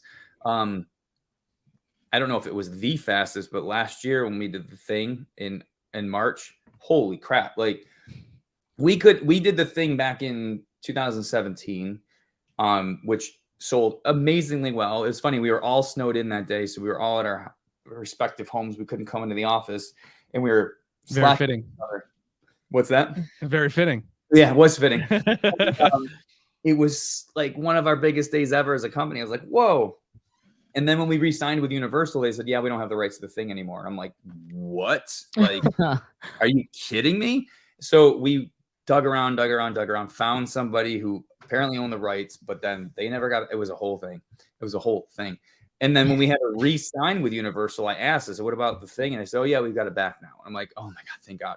So last year we did the thing and it was bonkers. Like, it had always done well for us, but holy cow, it was insane. But I would say easily up in the list of top selling shirts and quickest selling shirts, Halloween 2018 was definitely one of them. And Halloween Kills, I think, surpassed it, especially with our pre-order, the long sleeve and then Justin Osborne's design. Like, we could not keep those things in stock. We reprinted that, I don't know, 4 or 5 times in the 2 months last year. And Hot Topic picked it up. Like, they picked up the Justin Osborne one and a couple others, the poster art, and I think Let It Burn, Yannick's one where he's in the doorway. So it was like, it was crazy. Like, so I would say if I had to go back and do like the numbers for, the last whatever 10, 15, even 19 years or whatever, again, when you look at old times, if you will, like, yeah, there were shirts that sold really well, but compared to today, it's a different story because we're just a company, It'd be very interesting to see, because Michael Myers, obviously, that's the big winner. Like, that's why I'm kind of like, man, I hope we get another reboot, because then that's when the licensings kind of go back up in the air for people to grab and use again. Like how you can go out on Fright-Rags at one point in time and buy like the cover art of every Halloween movie. Like, you can get one through all, and like oh my God, what if like Jason comes so we can get Friday the 13th? So we like you're so anticipating it. But I want to really quick pull something up real fast. I don't know how this is going to work. We're going to give it a shot, but I want to do a quick screen share and send people over to the website. So this is March. So this is the March lineup coming out. We just talked about the thing. It's going to be this Wednesday, The Evil Dead for the 35th anniversary. These oh my God, look at this long sleeve. Evil Dead 2. Oh, yeah. Evil Dead 2. It does look really cool. It's beautiful. The shotgun on one, the chainsaw on the other. Kyle is so good, man. I just have to say it. Like, I mean, obviously Justin as well, but and Zach Brown, he's amazing. And then next Wednesday, it's back. So I'm super excited for the glass. Especially because it's like a blue tint, because all the ones so far have been clear that I've gotten. Yeah, it's a blue frosted glass is what it is. Yeah. Yep. And then the following, Escape from New York. This comes back, right? That you've done Escape from New York before. Yeah, so that's the reprint. Yeah, one we had done. Those other two we've had since the first release, but we never released them. So those are coming out. Yeah, so cool. That's kind of what to look forward to here in March is here, and yeah, I'm pumped, super pumped. Well, let's get rid of that. Yeah, there we go. But yeah, and I love that you've been really killing it with the reprints too, like bringing some designs back and like, oh, it's back. Yes, I do like that. Yeah, because I always end up missing them, and then they come back. I'm like, oh, there we go. Yeah, we it's funny. Again, tribute to Heather, Jess, and Eric in terms of like, because Tansky and I do the scheduling a lot, and we're very, it's been crazy the last couple of years, and we've been really busy, and we don't want to like overload our shipping team in terms of like how much they can get out, because we get a lot of orders in and they need time to do this. And if we're like, oh, we're putting out this shirt next week, or we're doing this next week, they're like, what's going on? You know what I mean? Like, what? Because they really feel the brunt of that end of things.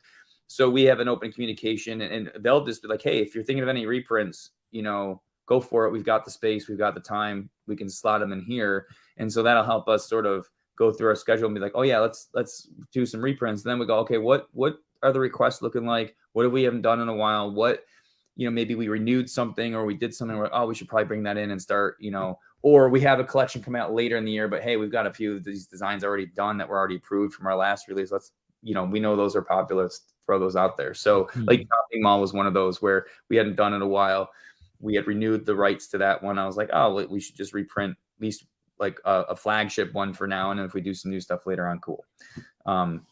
So yeah, it's fun to be able to bring some stuff back too, because again, people it's funny, like we used to have this thing where we want to keep certain things around all the time, but that doesn't always work because they just end up sitting there and things cycle through, and we can't have everything available all the time. We don't have the space. It's just money sitting on the shelves. Like you can't just keep things around. It's not like, you know, you have to have kind of what's in demand going at any time with the best of your ability. So there have been designs that we've, thought, oh, this is the end of this design. We probably won't ever do this again because we've reprinted it so many times. We let it cool off for a year or so, we bring it back and it sells out in like an hour. And you're like, oh, okay, I guess this is back.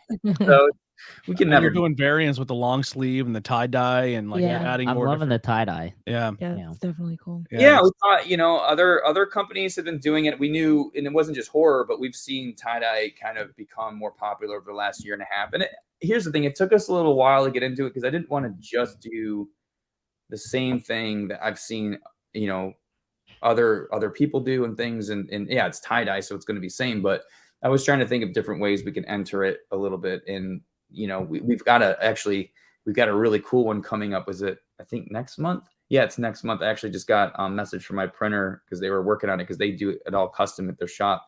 And it's a really cool candy or cotton candy one for, looking one for Killer Clowns, which will be a lot of fun. Stop it. Cotton candy. And we've got a pie glass for that one too. Which my gosh. Sign me up now. Tell Jess to expect the order. Yeah. You have his card on file just already. Ring him up. I don't even need to see it. I just trust you. Like, I'll tell you. I mean, they're all amazing. Kyle Crawford did the 2 new shirts that we're putting out, and then Nate did the glass that we're doing. We've got that. And we've got a Creep Show glass coming out later this summer, which is going to be. So is it, I don't know if you can tell me or not, speaking of Creep Show, just because there's like the movies and the TV show, is it one versus the other or? Oh, it's we'll probably be doing more TV show stuff later because it did get picked up for a new season, but it's the 40th anniversary of Creep Show. So we've got some stuff coming out. So that's exciting. We've got to work on it. I think we'll probably do some reprints. We'll probably do at least another shirt or two, but, the 2 biggest things we have for Creep Show for this year, one is the glass, which I'm hoping it's approved already. If it's not, it's in approvals. The other one is a 40th anniversary trading card set, which hasn't been approved yet. We had to make a bunch of changes. I'm fingers crossed if we can get this approved, it'll be out. Otherwise, we'll see what happens. I can't make any guarantees, unfortunately, because it's not approved yet. Sure. But it's cool. Like I love the set. It's a little bit different than what we normally do because we kind of made it look like it's the movie, but we made it sort of look like the movie was a comic book, but it's still a vintage type set. Does it come with bubblegum inside each pack? So it's funny.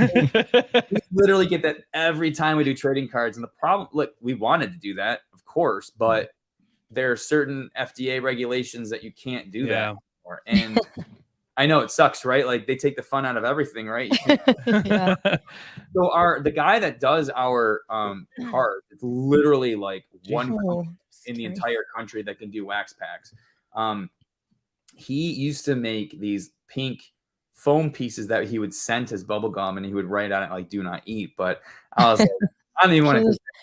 There's always somebody who's gonna eat it. I'm gonna eat it 100%. Yeah, I don't need those emails, neither does Liz. So I'm like, forget it. No, just don't do it. So it sucks because literally every time we put out trading cards, does it have the bubble gum? I'm like, no, I wish it did. And it only disappointing to me because I wanted to have the bubble gum. I would do it, but nope, can't do it. Is there anything else besides obviously next month with the non-horror movie style coming out? Like I know the big one was Back to the Future.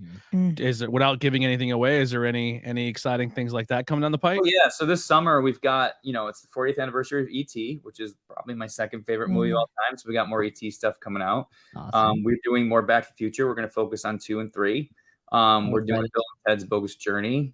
So we've got like a summer blockbuster sort of like releases planned for, and I like doing those in the summer because they were summer movies I know Back to the Future was, because I remember seeing it in the summer, but like it feels like a summertime. It's almost like a time to like have some fun and take a step back, like believe me, we've got plenty of horror stuff planned, but it's fun to have these like releases where it's like, cool, Bill and Ted's and E.T. and stuff. And it's celebrating some different sides of pop culture while we obviously keep the horror alive. And then obviously we're just full bore into it, come late summer into the fall and stuff. It was funny too, because like for this last time that you did Back to the Future, I remember specifically where I was when it was like the time to be released and everything. Every summer I do like a stop motion workshop in the morning with this one school. And then we do like a live film, like green screen workshop and stuff with them in the afternoon. And it's an entire week long. And that was the week that stuff fell. So I remember having to leave the room and be like, I need a minute, because there was somebody else working with me. I ordered the entire lineup for the Back to the Future stuff just to make sure I didn't miss it at 10. That's awesome. Thanks. I had a moment like that, not Back to the Future, but the Night of the Living Dead lunch tin and action figures. Yeah. We thought we forgot to order them. I did. I couldn't remember if I did it or not. And then I was like, oh no, I don't remember. I think I forgot. I'm like George Romero Zombies, my absolute favorite. I totally forgot. And then it came in the mail. I was like, oh yeah, we got it. I got the shipping. The shipping. And she sent it. I was like, oh, thank God. Yeah. A lot of people forgot they ordered it because it was a year before they got the shipping confirmation. The people it was well worth it though. It was well worth it. It came out beautiful. I love it so much. Is there any, like how you said, the Savini, the Romero, is there anything like that coming down the pipe? Like figures and stuff? Well, no, like an anniversary shirt or a birthday shirt. No, I don't think we have anything slated for this year in terms of anniversary shirt. I know it probably, I mean, just request as a fan, but if it doesn't, it's probably never happened. But a Tim Curry shirt where you like him as him as Frankenfurter, him as like Clue, like just I was gonna say, that'd be a dope one too, Yeah. That'd be that he's always just been my favorite of all time. I would like to do more of those. It's funny. We always think of those things to do, and it's interesting when people, and then I don't know why this came to my mind, but like some people request those like after like actors die, which is weird. Like, you should do it. And I'm like, that's really weird. I don't want to profit off someone's death. Like morbid. Yeah. Like that kind of happened shortly after Sid Haig passed away. We had a hospital collection, and people were like, "Oh, you're just profiting off his death." I'm like, no, like we have the rights to this movie. We've been doing this stuff for a while now. I mean, it's not, we're not trying to like time it because he passed. Like that, right? That we wouldn't do that. That's horrible. But I mean, I get it. People saw they drew a connection where there wasn't one, but. And I understand because people want to celebrate that person. It's not morbid. It's like, no, like, like Wes Craven or someone. It's like, no, you should, he'd be a cool one too. I would the only time I would ever do that is if we donated all the money, because I don't want to, like make money because somebody bought something to memorialize someone who literally just died. Like, I just, again, I understand the desire. And usually when I say it to those people, they're like, oh, I get it. Like, they like think of it. I totally understand it. It's always coming from a good place. It's not like weirdly malicious. I'm just going like, I don't want to make money off of someone's like that. Just feels wrong, Like as a huge wrestling fan, we just lost Scott Hall. Yeah, I know. And now I'm like on the internet, I'm like, I only own one Scott Hall shirt. I want the old outside. Like you want to spend money because you want to. Absolutely. Not like it's not going to disappear, but you're like, I need that fix because that's the only way I can mourn, because I didn't really know this person. Mourn him and represent him. I just, again, it's just this thing in my head. I'm like, I don't want to like make as a business owner, you're in a different exactly. in a different thing. And honestly, I'm glad that you guys think that way, because like as soon as like for instance, I feel like some people don't think like that, and they'll just pop out with like, all this stuff. Not even like pop out with new merchandise, but places like retail stores, right? Like when Betty White passed or Gene Wilder passed, you walk in that same day and their whole lineup out is like the Willy Wonka, Golden Girls. It's like, we need to push this now because this is what people are coming for. Right. Let's make end caps and like do all this crazy stuff. And I mean, I get it, but like at the same time, like, does it need to be done? Lot. Yeah. Like that fast anyway? Like, you guys have any other questions? You did an hour and 25 minutes. I'm so sorry we kept you so long. I meant to say something before. I didn't know if you have like a cutoff or not. No, I'm actually pretty good, so it's all right. But I will say this: I just remember the one story about you asked about the fastest selling shirt, and so we did a Midnight Madness back in 2014. Kimmy's favorite movie is Hocus Pocus. It's like her movie, and again, it's coming back. Yeah, and a lot of our Midnight Madness stuff back in the day, you know, part of it, reason why it was 24 hours is because it was unlicensed and we just got in and got out. Which again, we don't do that stuff anymore, but that was a while ago. And she's like, "Would you ever do a Hocus Pocus shirt?" And this was way before it became like it was mainstream, but it wasn't like mainstream like in spirit and other people doing it. It wasn't like that. It was a popular movie, but not many people were just talking about it. And I thought, yeah, maybe we would do it. Yeah, let's try it. And she was so worried about it, like concerned, and I was like, well, it's a pre-order. I mean, if we sold 2 of them, okay, like we got to make a bunch more because you can't just put 2 shirts, but whatever, I'm sure it'll be okay. Like, don't worry about it. And again, it went midnight to midnight, and midnight hits, and I'm sitting there by my phone and the computer, and all of a sudden, I mean, the deluge of orders that flooded us. She like texted me, she goes, "Holy shit. Oh my God. Oh my God." I'm like, I know. I can't believe it. I think that was the biggest Midnight Madness we ever had.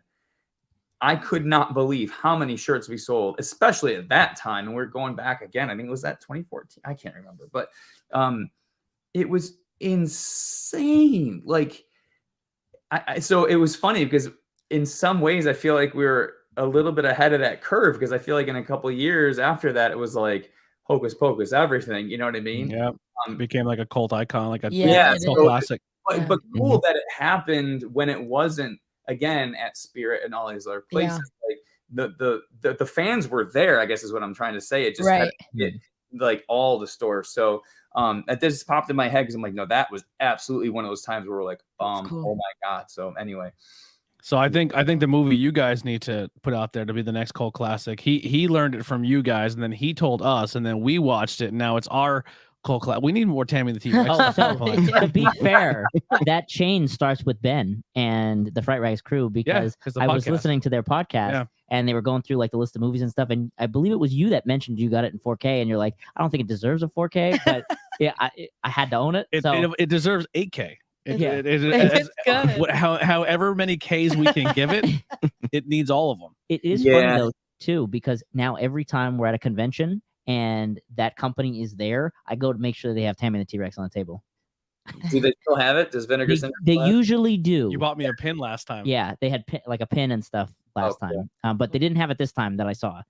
Sadly, I love Vinegar Syndrome. I didn't make it over to their table, unfortunately, but I own most of their stuff anyway. So it's like, it'd probably be most of the stuff that I already have. But my good friend Justin LaLiberty, he used to go to school here at the Eastman School, and we used to hang out and go to lunch together. And we were both really into beer, so we'd have lots of beer together, like different types and stuff. And he ended up becoming a program director at Alamo for a little while and another place, and then he ended up as at Vinegar Syndrome.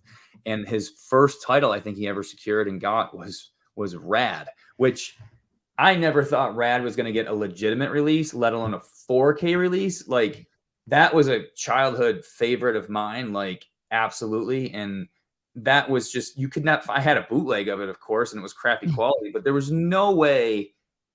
Like, it is such a great time to be a fan right now, like, because you can buy Tammy and the T-Rex in 4K, which again, not sure how that's happening, but like that, or like Friday the 13th in actual 3D, not the red and blue, not the VHS where you got to hook up the things and all that stuff, like actual 3D where you can have 3D. Because I have a 3D setup in my home theater, and it looks fantastic. And I saw it once in the theater in 3D, which was amazing, and I never thought I'd ever experience that again. And it's it's my favorite Friday the 13th movies. That's why I'm. That's where he gets his hockey mask. That's the birth of what we now know as Jason. Yeah, exactly. So anyway, I just think about it sometimes when people complain about this and that. I'm like, you have any idea? You can get a Michael Myers figure as small as this and as big as this. Like, that never happened. Like, the only thing we got was the late 90s, and that was McFarlane one, which was awesome. But before that, there was no Michael Myers figure. And like, there's still people that complain about stuff. I'm like, man, like, I have a glow in the dark George Romero action figure. I'm stoked.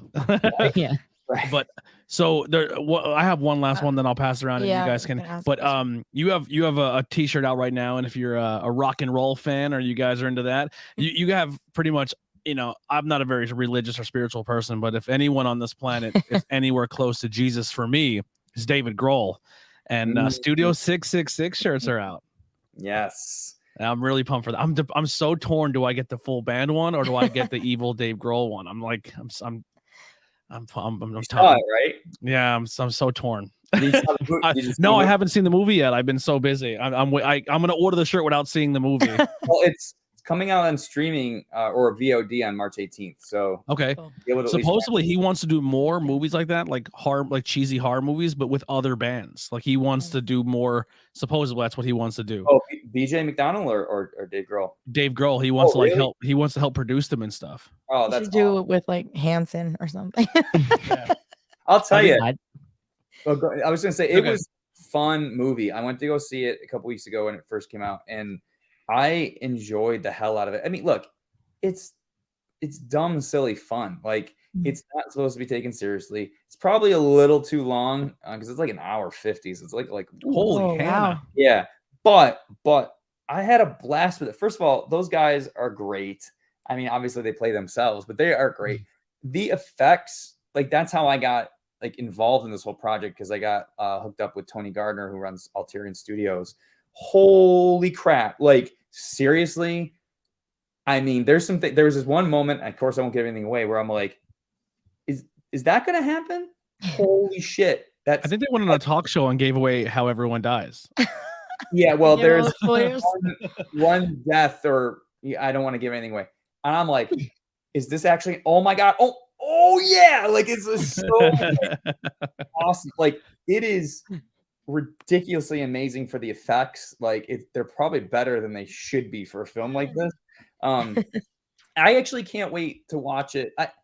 I guess I was a little disappointed that it wasn't day and date like streaming or VOD because look, first of all, I don't really run out to the theater for a lot of things these days. I would prefer to pay for it at home. I mean, I just like watching my movies in I'm a diehard Batman fan, and I'm waiting. I'm just gonna wait. I did see that, but it was like kind of like a private screening because the theater that we work with for our screenings, they were like, yeah, we're having like 10, 15 people to watch it like last Monday. I'm like, yeah, I'm going to that. So that was well, you gave me David Grohl, you gave me Rocky Horror Picture Show. If you make a Fright-Rags Batman shirt, I will bawl my eyes out like a baby. I guess it would have to be the Warner Brothers. Michael Keaton. Yeah, Warner Brothers. Jamie Lee Curtis, get on it. If we get into Warner Brothers and that's even an option, I will do all the Batmans. I don't care. I love Batman. So like actual like spooky horror versions of like all the villains, like Dan DeVito Penguin. I mean, you can totally that. Oh yeah, that'd be so good. It fits our wheelhouse enough. Like I have no problems, no qualms doing a Batman line if it's available to us. But it's crazy because Warner Brothers is trying to sell everything off anyway. I'm surprised it's hard to get. I don't know, man. Never say never. Yeah. One day. One day. I mean, speaking of like the twisted like horror, I know you guys have done like Mr. Mom and like the Circuit one, but the one that really stuck out to me that kind of like threw me when it was released is when you did the Home Alone horror one with the neighbor with the shovel. I was like, I have to own that. And that one was licensed. Like that's a cool thing. Like obviously when we do the mashups, like the Mr. Mom, the Short Circuit, those aren't licensed, but they're mashups, parodies. So we know that that's legally okay without having to like get rights, whatever. But the South Bend Shovel Slayer, that was actually a licensed Home Alone shirt, which was pretty rad. So April Fool's Day, we've already teased this because we're redoing that the Purple Rain Silver Bullet shirt. We've got a couple that actually I have to go back to my schedule, but we've got one that is just ridiculous. So we're bringing back 3 that have already been printed, one that actually hasn't been printed in a while. It was done for an anniversary. It was actually done for a movie that we do not have the rights to, but again, this one is a mashup, so we felt okay to bring it back. But the 4th one is actually a licensed shirt that I cannot believe they okayed this because it is hilarious. And I will leave it at that, but it's coming out on April Fool's Day, and obviously we'll be teasing it before then. But awesome. When I think it was Tansky that came up with the idea, It's part of a title that we have not done before. So it's a title this is brand new. We will be doing a collection for it for sure coming up very soon, which we also have another kick-ass design for. But this one, I was like, brilliant. So I'm looking forward to it. I cannot wait. I love the beer theme stuff too, like the Shaun of the Dead, the beer theme, and the Elvira beer theme shirt. Like I love the I never bought it. I missed out on it, but the Samuel Samuel Adams Loomis, like when you just do the beer mashups, I'm all for those. Well, we are that one's I believe coming back. I can't remember if we're bringing that one back, but yeah. So, and speaking of beer, are you guys Joe Bob Briggs fans? I know of him. I never really got super into the movies. Yeah, same. So yeah, we're doing something similar for him for that, but if you know type of thing. So okay, yeah. Anthony, Nikolai, Anthony, or how do you have anything? Are you planning on doing any more like action figures or other things like hats, bags, even anything different? So we've got hats planned. We've got, I think, 14 or 15 hats planned this year. Cool. We've already got an order in for the first batch. Because again, they take several months to make. We make them overseas in a factory there, and we batch them up. So we've got a bunch planned already. We've got, excellent. I love that one. Yeah. And the bottom has this. Yes. My They Live beanie gets a lot of pops at the wrestling shows I go to. Well, we've got more beanies in the works for next year. We've got a bunch of hats in the works. We've got more lounge pants coming. Don't think we have any bags in the works right now. We have actually 2 lunch boxes that are approved that we haven't done yet. And we also are working on the second wave of Halloween figures. I know the first wave has not shipped yet. That's a whole other issue. And I will say this to anyone who's watching or listening or whatever, like all of these pre-order issues obviously were out of our control, and they were unprecedented. We didn't know that was going to happen. Clearly, so the way the world is right now, I mean, obviously we're in a pandemic and possibly World War III, so it's tough to get things shipped and get things made. And I think who your loyal customers are pretty much aware of that, and we're patient. Well, no, they are, and I appreciate that. And moving forward, we love doing the pre-order stuff because it allows people a chance to get it. The problem is we cannot, at this point in time, really estimate when things are going to ship anymore. We just don't know. So we feel like, again, it's a pretty surprise when it comes. You're like, yeah. But the problem is what we do. Like, I cannot, in good conscience, put out, say, an action figure tomorrow and say shipping maybe next January, and then because we've processed a lot of refunds so far, which again, it's not about money, and I understand why people don't want to wait. I get it, but because things keep getting pushed off, what we're going to do moving forward with a lot of the things like the lunch boxes and the figures and stuff, we're just going to order them, and we're going to order what we think is a good enough quantity, and we're going to put them out when we get them. And because it's you either piss someone off because they sold out too quickly, or piss someone off because they had to wait a year and a half. Like, you can't really win. Yeah. And we want to continue to do these items, but if we start putting more items out and keep pushing everybody's order back constantly, and it's more than just a figure, it's a lunchbox, it's this, is that, and this, you just, again, start pulling from that trust, right? Where if we say, listen, we've got a bunch that we made, you just got to be online at 10, you're probably going to get one. Don't wait. Find a friend if you can't get online at 10. Like in the timing of everything, I understand people are on the West Coast. No time would work for anybody because of the way the world is, right? I mean, everybody's going to be in a position where someone's not going to be able to get online because they're in bed or whatever. That's just something we can't control. But it's always 10 a.m. We haven't changed it in years. So I feel like that's always, like you said, people are going to be disappointed no matter what. But I feel like it's kind of fun because I know the one release, we were like texting each other like, 10 o'clock, we got to do this. Right. And it's fun. Like, I don't know. I think it's cool. Yeah. So I would just rather try to guesstimate what we need. And again, whether it sells out right away or not, we'll see. But look, we just try to do our best, and we limit it to, maybe 2 per person and do it that way for a while, because I just cannot, in my good conscience, have all these things just stacked up like they have been the past year. It has just been really hard on us as a company, because it's been disappointing, because we keep having to disappoint people day in and day out when they write, where's my stuff? I haven't gotten it. Or they're like, you took my money and you haven't sent me my stuff. We don't have it. Or, you know, all the emails that Liz has, it's like constant. And again, I understand. It's just, we don't have anything else to tell you. I don't know. You know what I mean? And I'm just like, I would rather just be like, hey, you're not a company that's gonna sniff somebody. You know what I mean? Like you're not. You have a great reputation, and it's you just gotta speak for itself. You gotta speak for yourselves when it comes to that. Anthony, you have anything closing? I do. There's like something that one of my favorite movies. It would be awesome if you guys could do it. I don't know if it would be possible. It's owned by Warner Brothers.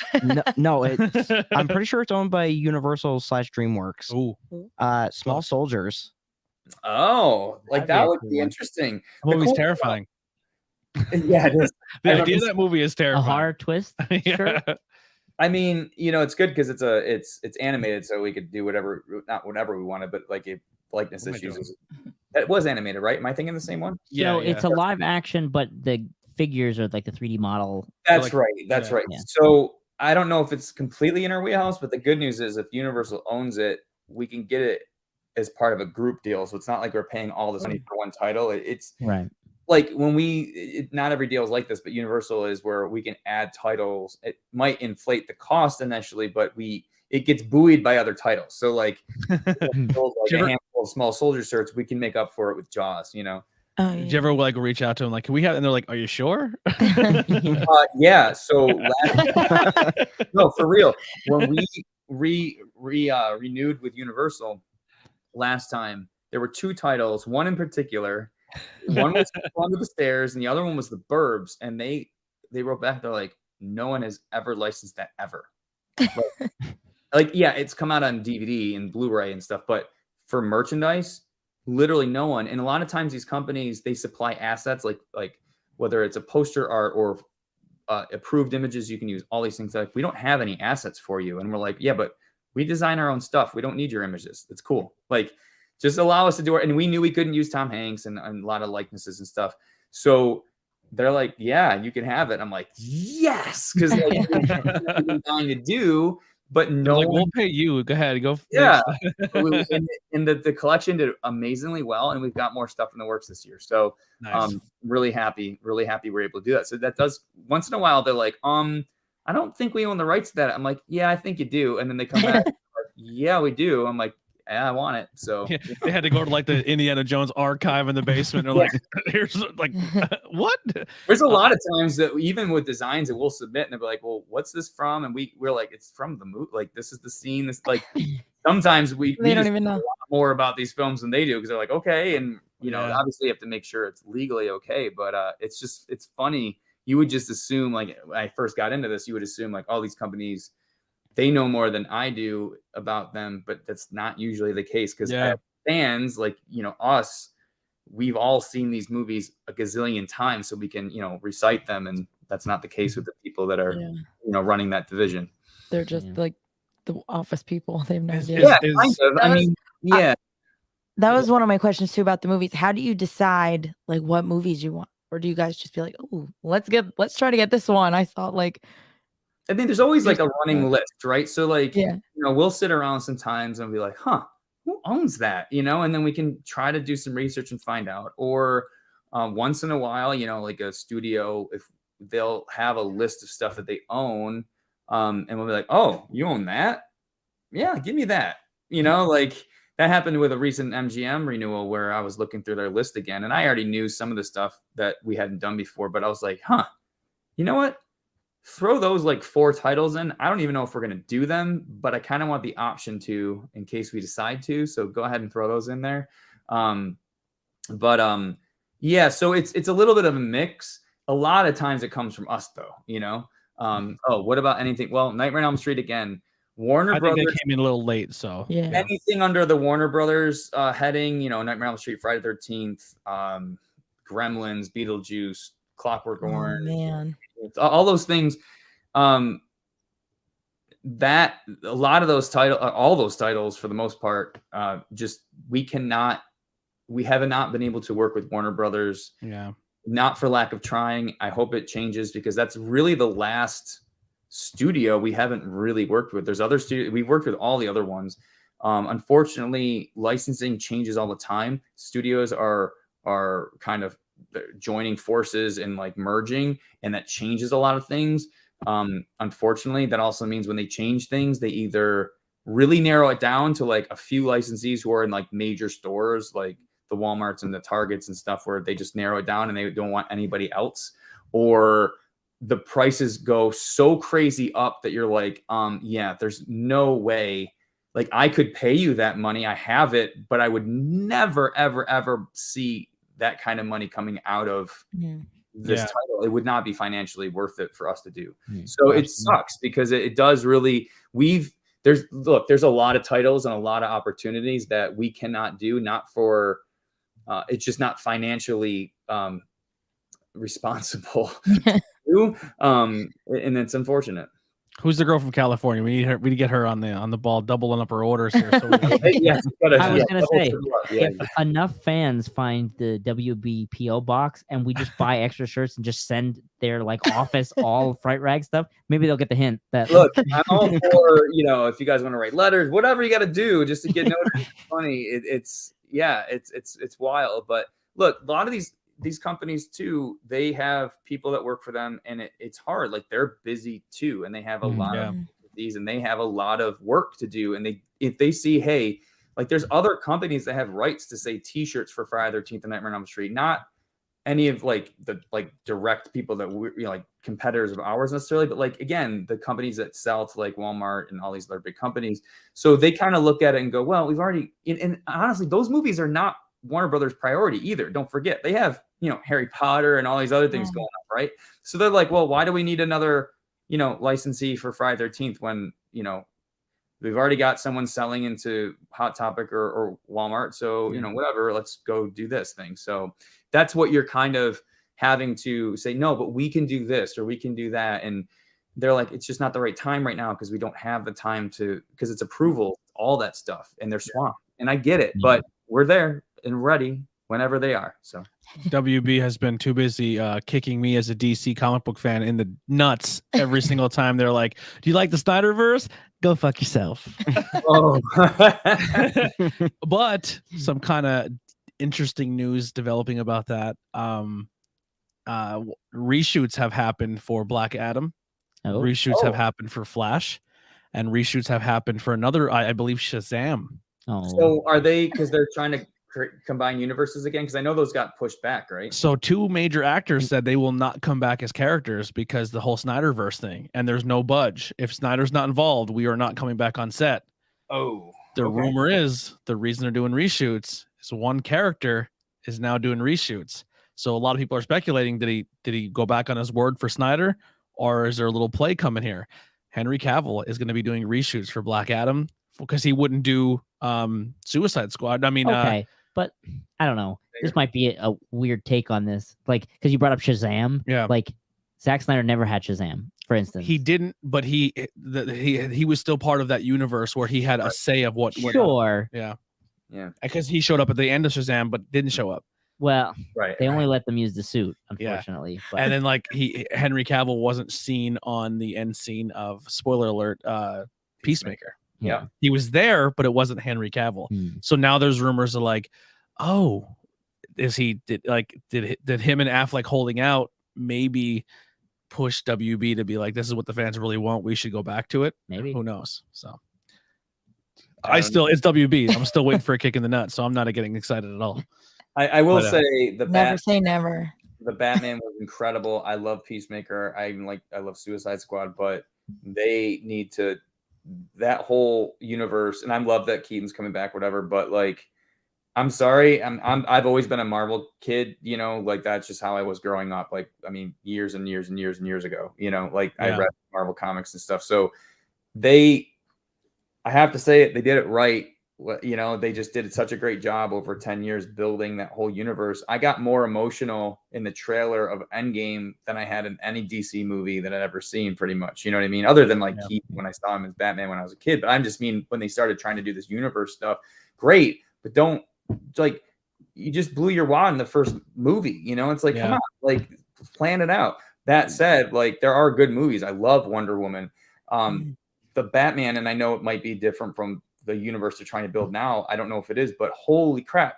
That was one of the best Batman movies I've ever seen in my life. I heard horror movie fans love it because it has a lot of horror elements. Absolutely. It is so we've been talking about it nonstop, like Tansky and I and a few guys in our group. Like, I can't wait to see it again. I can't wait till next month when it's out on HBO Max so I can just like run it constantly in my theater room. Like, just it is so good. Like, I think you're gonna love it. Does Robert Pattinson go above and beyond? Yeah, like I remember, I'm old enough to remember when they announced Michael Keaton, and granted, this is way before the internet. Like, Mr. Mom is gonna be Batman. Right?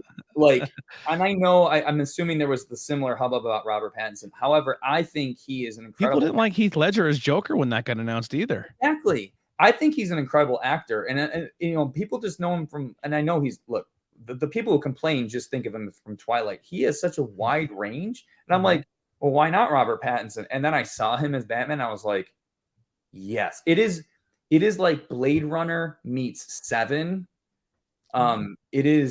That's how I can explain it to me. Like, or in sort of Watchmen and maybe a little bit of Saw a little bit, but like, yeah, Riddler's crazy, they said. Yeah, it is. It really is incredible. And you get to see, I like seeing him figuring things out. Like, you have trust in him and he's going to do it. But there's moments where you're like, you see his humanity come through in the Batman where you're like, oh, he's not sure this is going to work. Uh-oh. You know what I mean? So it's very dangerous in that sense because you feel that sense of danger. Whereas normally when you see Batman, you feel safe because he's got it. It might be hard, but he's got it under control. He knows what he's doing. This Batman, he knows what he's doing, but he's also like, there's an element of danger there where you're like, no, he's still kind of figuring it out, which is pretty cool to see. It's almost like a year one Batman almost. Yeah. Where he's like seasoned, but he's not what we've been used to seeing in films as Batman, where he's not super seasoned. That's exactly right. Listen, if we start this rabbit hole, we will have a 4-hour podcast. Yeah, and listen, happens every time. We truly appreciate you coming on, and like I said, I think thank you. And like the door's always open. We would love to have like maybe once a month or once every month if you want to come on. If you're free on a Tuesday, let us know. The seat's always available for you. Eventually we can maybe just get into just pop culture talk, and we just Fright-Rags. Oh, did you see this new movie? Yeah, great, man. We love you to death. We love your company. We love everybody in your company. Nothing but love for all of you. Do you have anything you want to say in closing? So I have one last question for you. Oh my God, the poor guy. One last. No, but because it's a plug for you guys up there. You guys do your showings the Little. What is the next one that people can physically go? So we did Candyman double feature, the original, and then the DaCosta one last month. We're taking this month and next month off. In May, we are doing Spaceballs, and we're having a local company called Pizza Wizard come in and make pizza for it, which is going to be awesome. Oh, Spaceballs Fright-Rags merch would be freaking cool. That would be cool. Isn't that Warner Brothers too? No, actually, I think I know that might be somebody else. Anyway, that would be pretty rad. But yeah, so we've got a few things coming up for the summer and the fall for that. We're still working on the schedule, but Spaceballs is the next one. So that's going to be fun to watch in the theater with a crowd. Well, I've never seen it, so maybe I'll have to make my first trip up with you guys to see it. I think you should. Where are you located at? Rochester. We're in Rochester, New York. Oh, dude, we're going. Where are you guys? Pennsylvania. That's not a bad drive. So it's about like 4 hours away. Oh, I remember you telling me. You said the closest place is Allentown, I think. Like Allentown's an hour, and like Wilkes-Barre's like an hour. Yeah. But I would say you're you're about 4-ish, maybe 3. And you like craft beer, right? Mm-hmm. Oh, I'm on my way. Hey, we gotta have you on Bangin' Beers. You gotta come drink beers with us, dude. You would make Bill's day. Like, so Bill on Bangin' Beers. If you like get a 4-pack and come talk with us and drink some beers on a Sunday if you're free, Bill would lose his mind. Yeah. Beers and bourbon. I'm all about it. So yeah.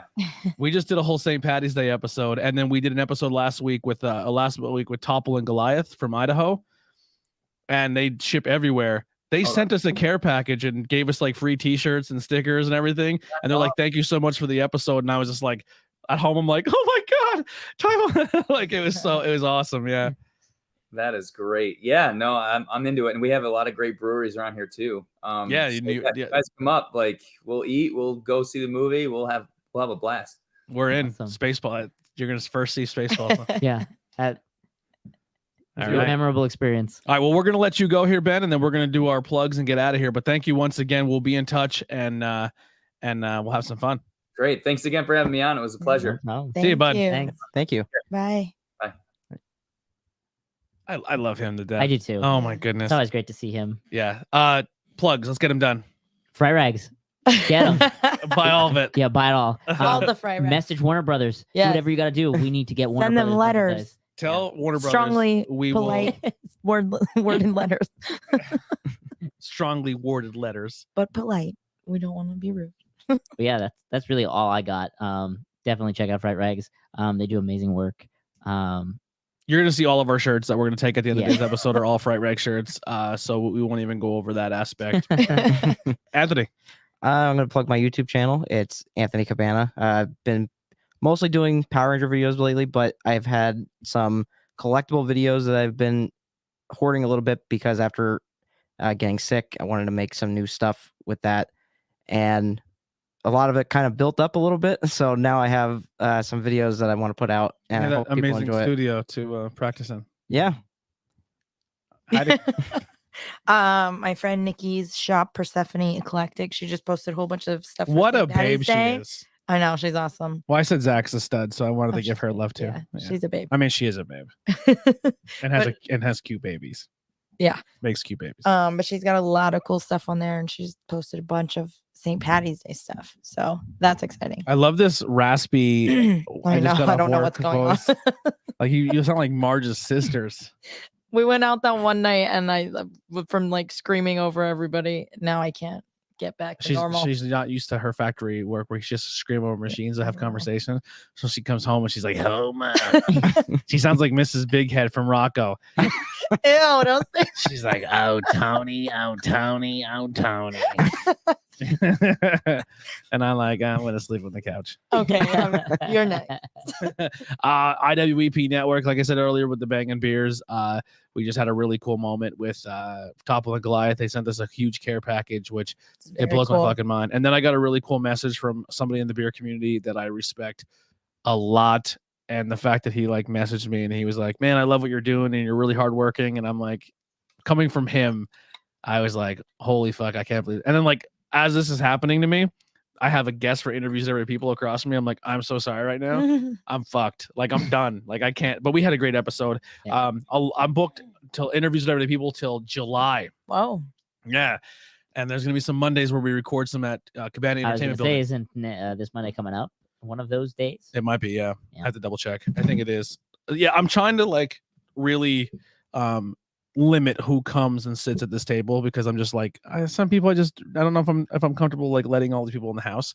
After 4 years, you say that? So we'll say that. Yeah, well, now he has an extra place to be like, hey, let's just go there. Before he didn't really have a choice. Yeah, I didn't have a choice. Now I have a place. I'm like, oh, go shoot his building up if you don't Yeah, like it. it's a promo for you guys.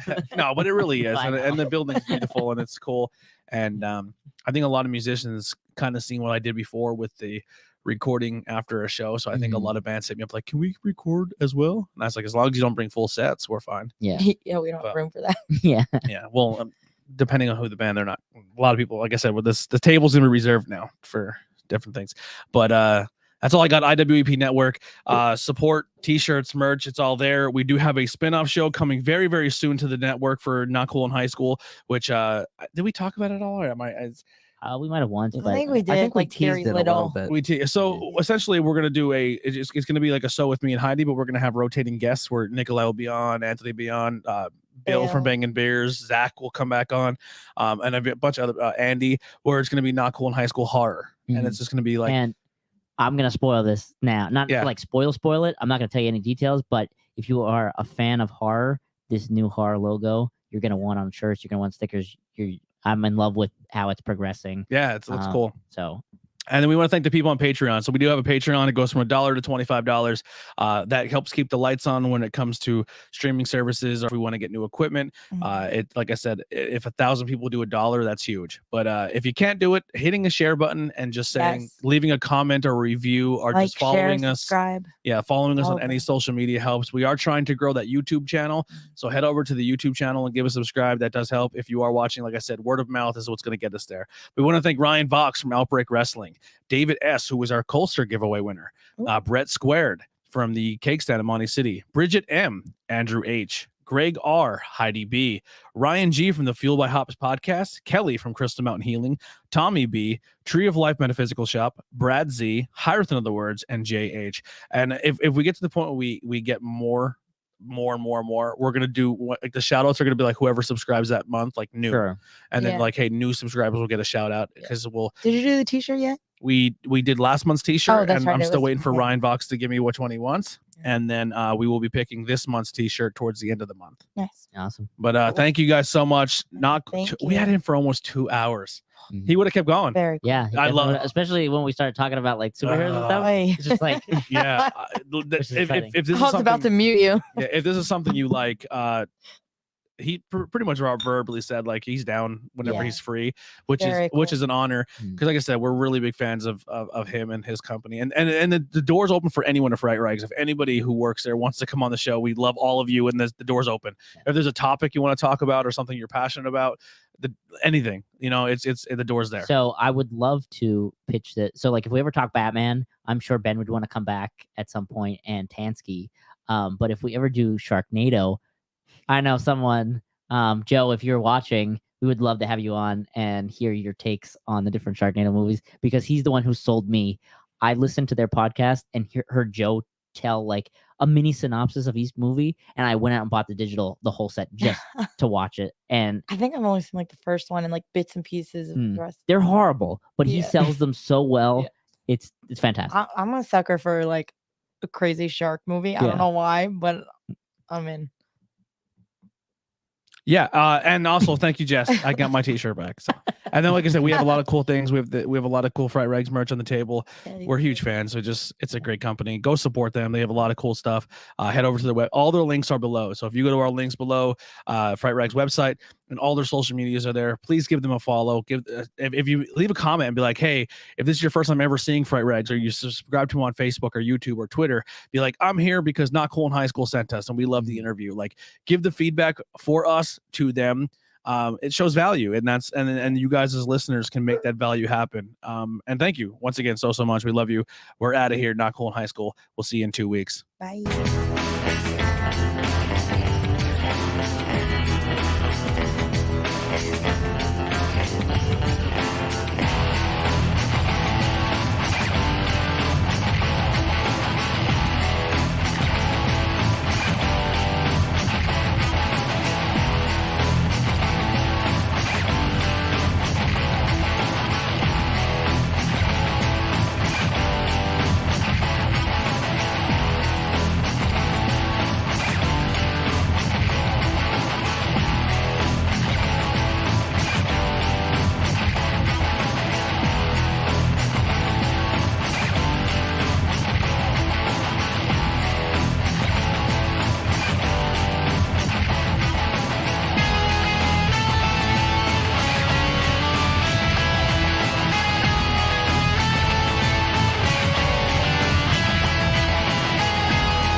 Sega!